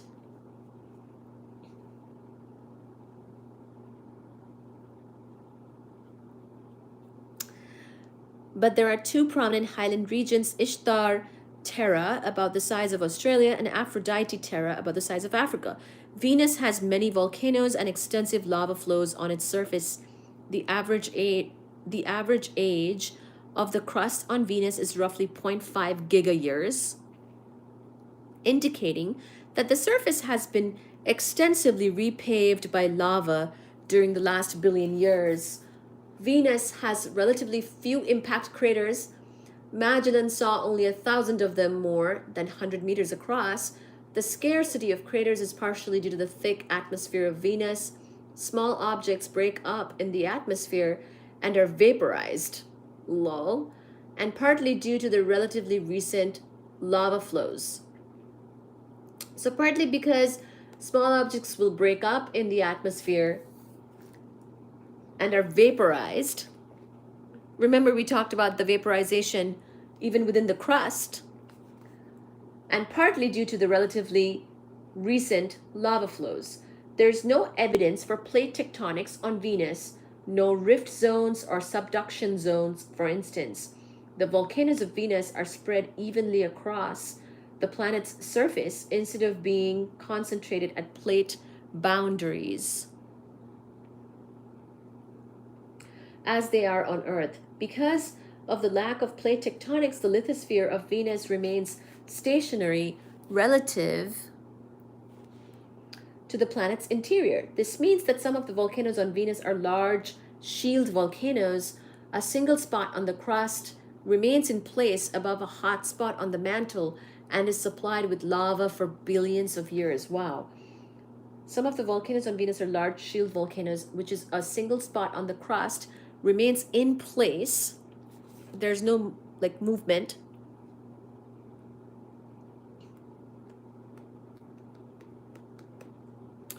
Hi, Daniel.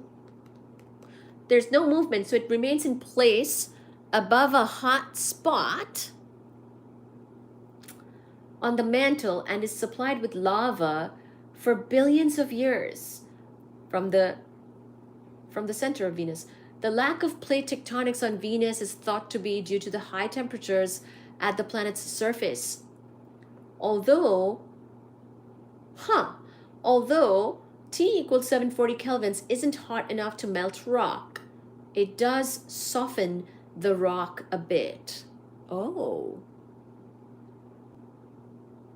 So no plate tectonics. Instead of being brittle and breakable like the Earth's lithosphere, we have plate tectonics. We know that. The surface layers of Venus are more pliable. Wow. So there's no evidence of plate tectonics on Venus, no rift zones or subduction. So we were just talking about the rift on Mars. The volcanoes of Venus are spread evenly across the planet's surface. Venus could have been perfect.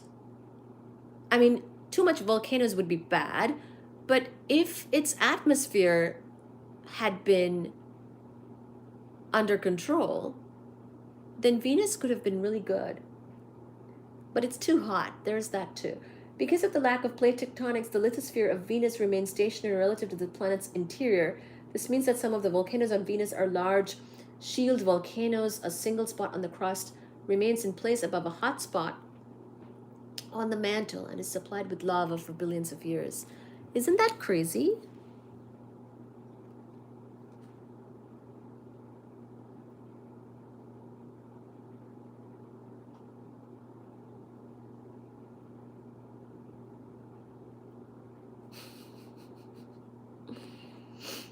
Oh gosh, Reese.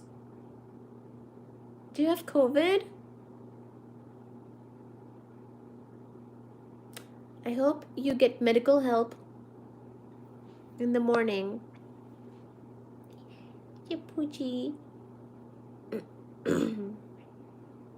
Get some help, Reese. They'll test you and put you on some meds that should help with the symptoms. I mean, COVID is like a cold now, right?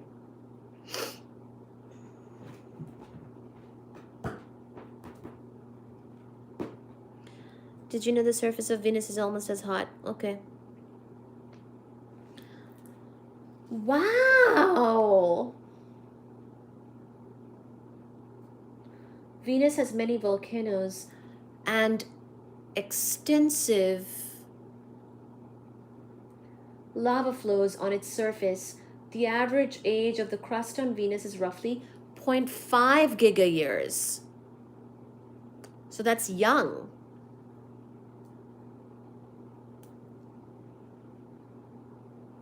That's young compared to us, indicating that the surface has been extensively repaved by lava during the last billion years. Venus has relatively few impact craters. The scarcity of craters is partially due to the thick atmosphere of Venus. Small objects break up in the atmosphere and are vaporized, and partly due to the relatively recent lava flows. Fuji Babu, your baby to me. You're such a baby.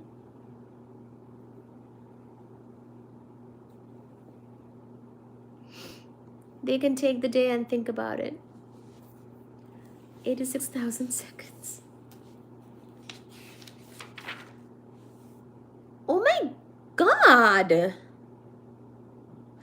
I feel so bad. I feel like Venus really has a missed opportunity.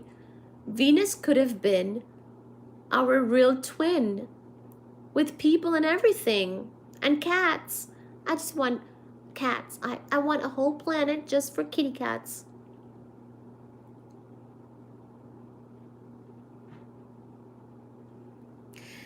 They can take the day and think about it. Come on, guys, go for it with the women. Thank you later.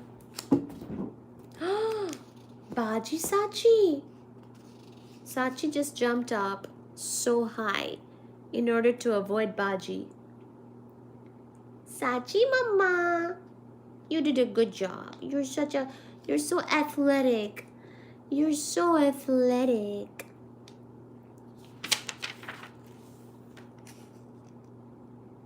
This is unbelievable. I feel bad. Venus. So here's some astrology again. I'm Libra. Wait. Yes, I think my sun, moon, Venus, everything is in Libra.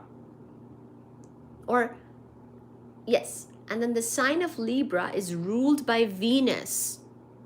So I am connected to Venus in some way. And that connection is that it's rather sad that Venus is so unlivable. It's so hot that it cannot have liquid water. If only it had liquid water, it could have absorbed the carbon dioxide. Oh no. CO2 plus H2O could have been H plus HCO3 minus. And that could have been Ca2 plus 2HCO3 minus, giving CaCO3, and then CO2 and H2, and then CaCO3 is captured in the rocks. It's poorly soluble in water, so it precipitates out to the ocean floor. Limestone.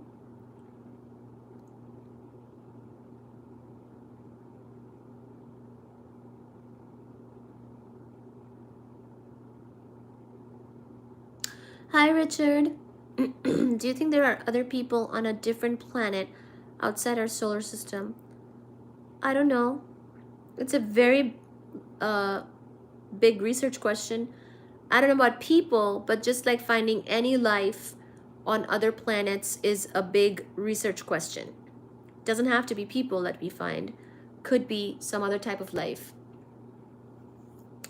That would still be an alien species. Like even if we find like a plant on a different planet, that's a huge deal because that's still an alien species. Any other planet means it's not Earth, it's an alien planet. Anything that grows, any life that is on any alien planet, whether it's a plant-like thing, algae, amoeba, anything is basically an alien life. And if we get any evidence of alien life, I will let you know, because it's not really what I think, it's about what we find and what we research. And this right here is a big topic of research. In fact, let me say this, we are so into this topic, it's such a big topic that we try to find planets that are alien planets, kind of like Earth and whatnot. And that itself is not the easiest thing to do. We haven't found, as far as I know, we haven't really found other Earth-like planets. When we look for other alien planets that could host life, where the hosting life is the motivation, I think what we have found more of is actually Jupiter-like planets. But the interesting thing is that, again, I believe you should double check this, because I'm just, saying stuff that I learned a while ago. It's not from the book, although we will cover sort of something like this in the book as well.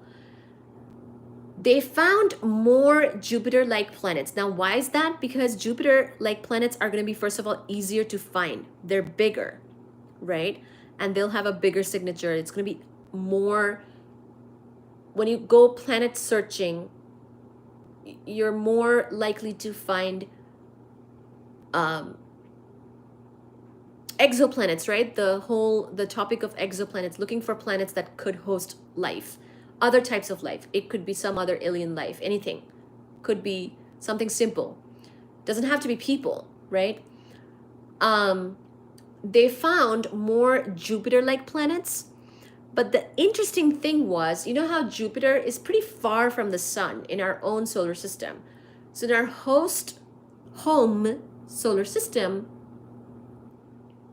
Jupiter is not exactly that close to the sun. But the Jupiters, or the Jupiter-like planets that they found so far in other systems by other stars, were closer to those stars. So yeah, anyway. Yeah, I need to check the latest on what exactly they found in terms of Earth-like planets and what type of systems they found those in. But I do know that during the search for such planets, I know that at first, at least, I have to, update my knowledge on this. At first, they were finding more Jupiter-sized planets. But they were finding those kind of closer to the respective stars. And there were, in other words, a lot of interesting research have come out on this, and we should definitely cover this at some point soon here. So thank you for reminding me. This is another very interesting topic about the planets, right? So another way to approach alien life is also to figure out about the stars.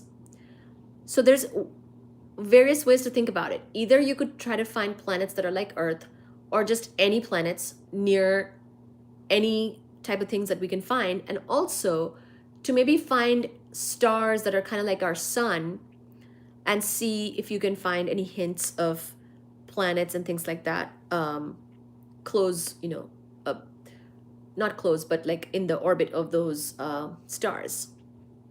But then again, planet finding is not very easy, because basically whether a star or a binary of stars has planets on or not, because in order to find alien life, you'd have to find the planet. In order to find the planet, you're probably first finding the star or the binary of stars, and then trying to find the planet that could be near that. But planets are a lot harder to detect, and you'd basically have some like indirect way of detecting the planet, but from its orbit and the effect it has. Oh, Sachi Mama is playful. Sachi's playing. Sachi Mama. Good job, Sachi. Good job. So all those types of things, like finding planets that are far, far away is not easy, right? We'll talk about the research for that at some point here soon, where we talk about planets of other stars, because finding details about those other stars and those binary stars, that is hard enough. Finding the planet around, or planets around those other stars, that's not so easy.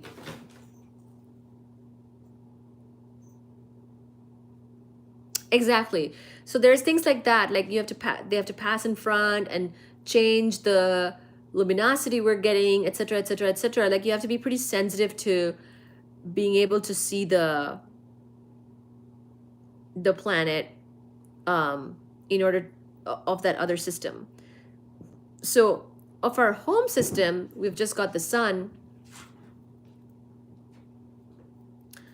and a bunch of planets around it. But think about other stars, finding those stars first, and then being like, okay, are these like pretty viable looking stars? Like, are these stars that we're interested in? And then trying to find the planets that are around those stars because of all this other effects, or leveraging all these other effects. Look at this. She's playing. Sachi Mama! Hi, Sachi. Sachi has Zoomy. Think we have to see them pass in front of a star. Yeah. Yes. Thank you. Good job. Good job, everybody, today. Thank you so much. Thank you for all the discussion tonight. Thank you. Hi, Mohammed. Hi, Richard. Hi, Doro. Hi, Reese. Hi, Harper. Ella. Ben. Thank you. Yes, we had a good discussion today. Oh, Baji Sachi. Hi, Fuji. Good job.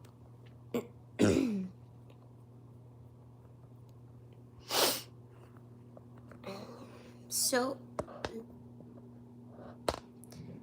it's pretty cool what we talked about today. We were covering Anita, but then we talked about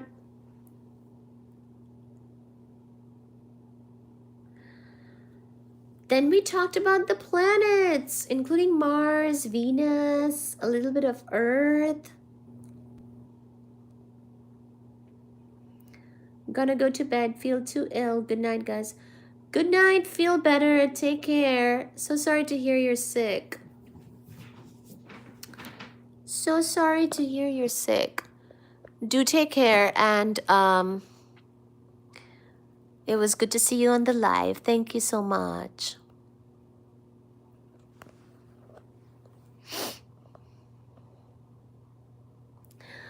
Oh, Suji. Look at Sachi. She's hiding. She's playing and hiding. Sachi Mama. Oh my gosh. Where is Sachi? I returned. Reese leaves. Reese is sick. He wasn't feeling well.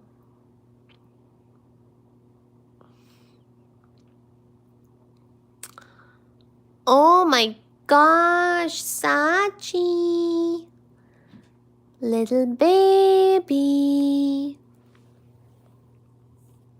Here's Baji. All right, next time we're going to talk about Mercury, and we might even talk about exoplanet research. Look at Saji.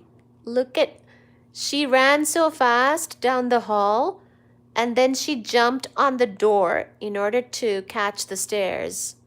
That's what she does. She doesn't like normally round these bends.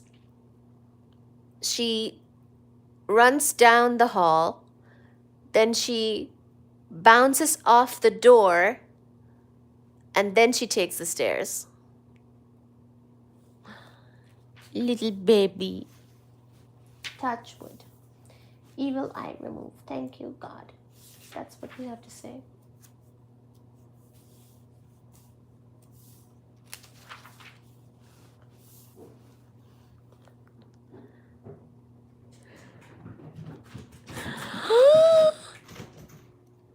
Look at what is happening.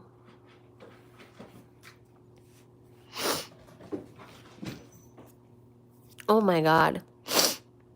Oh, run the vacuum. No.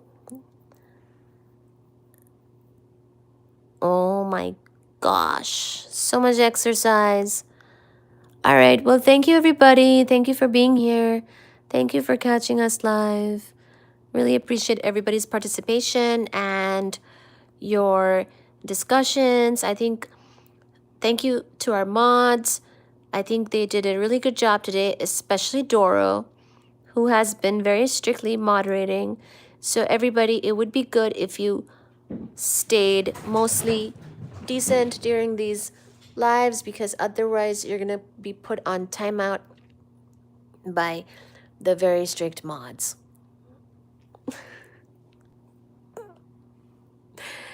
So just be careful. Thank you so much. Good night. Dura Madness. Have a good night. Catch you in a few days. Okay. All right. Good night.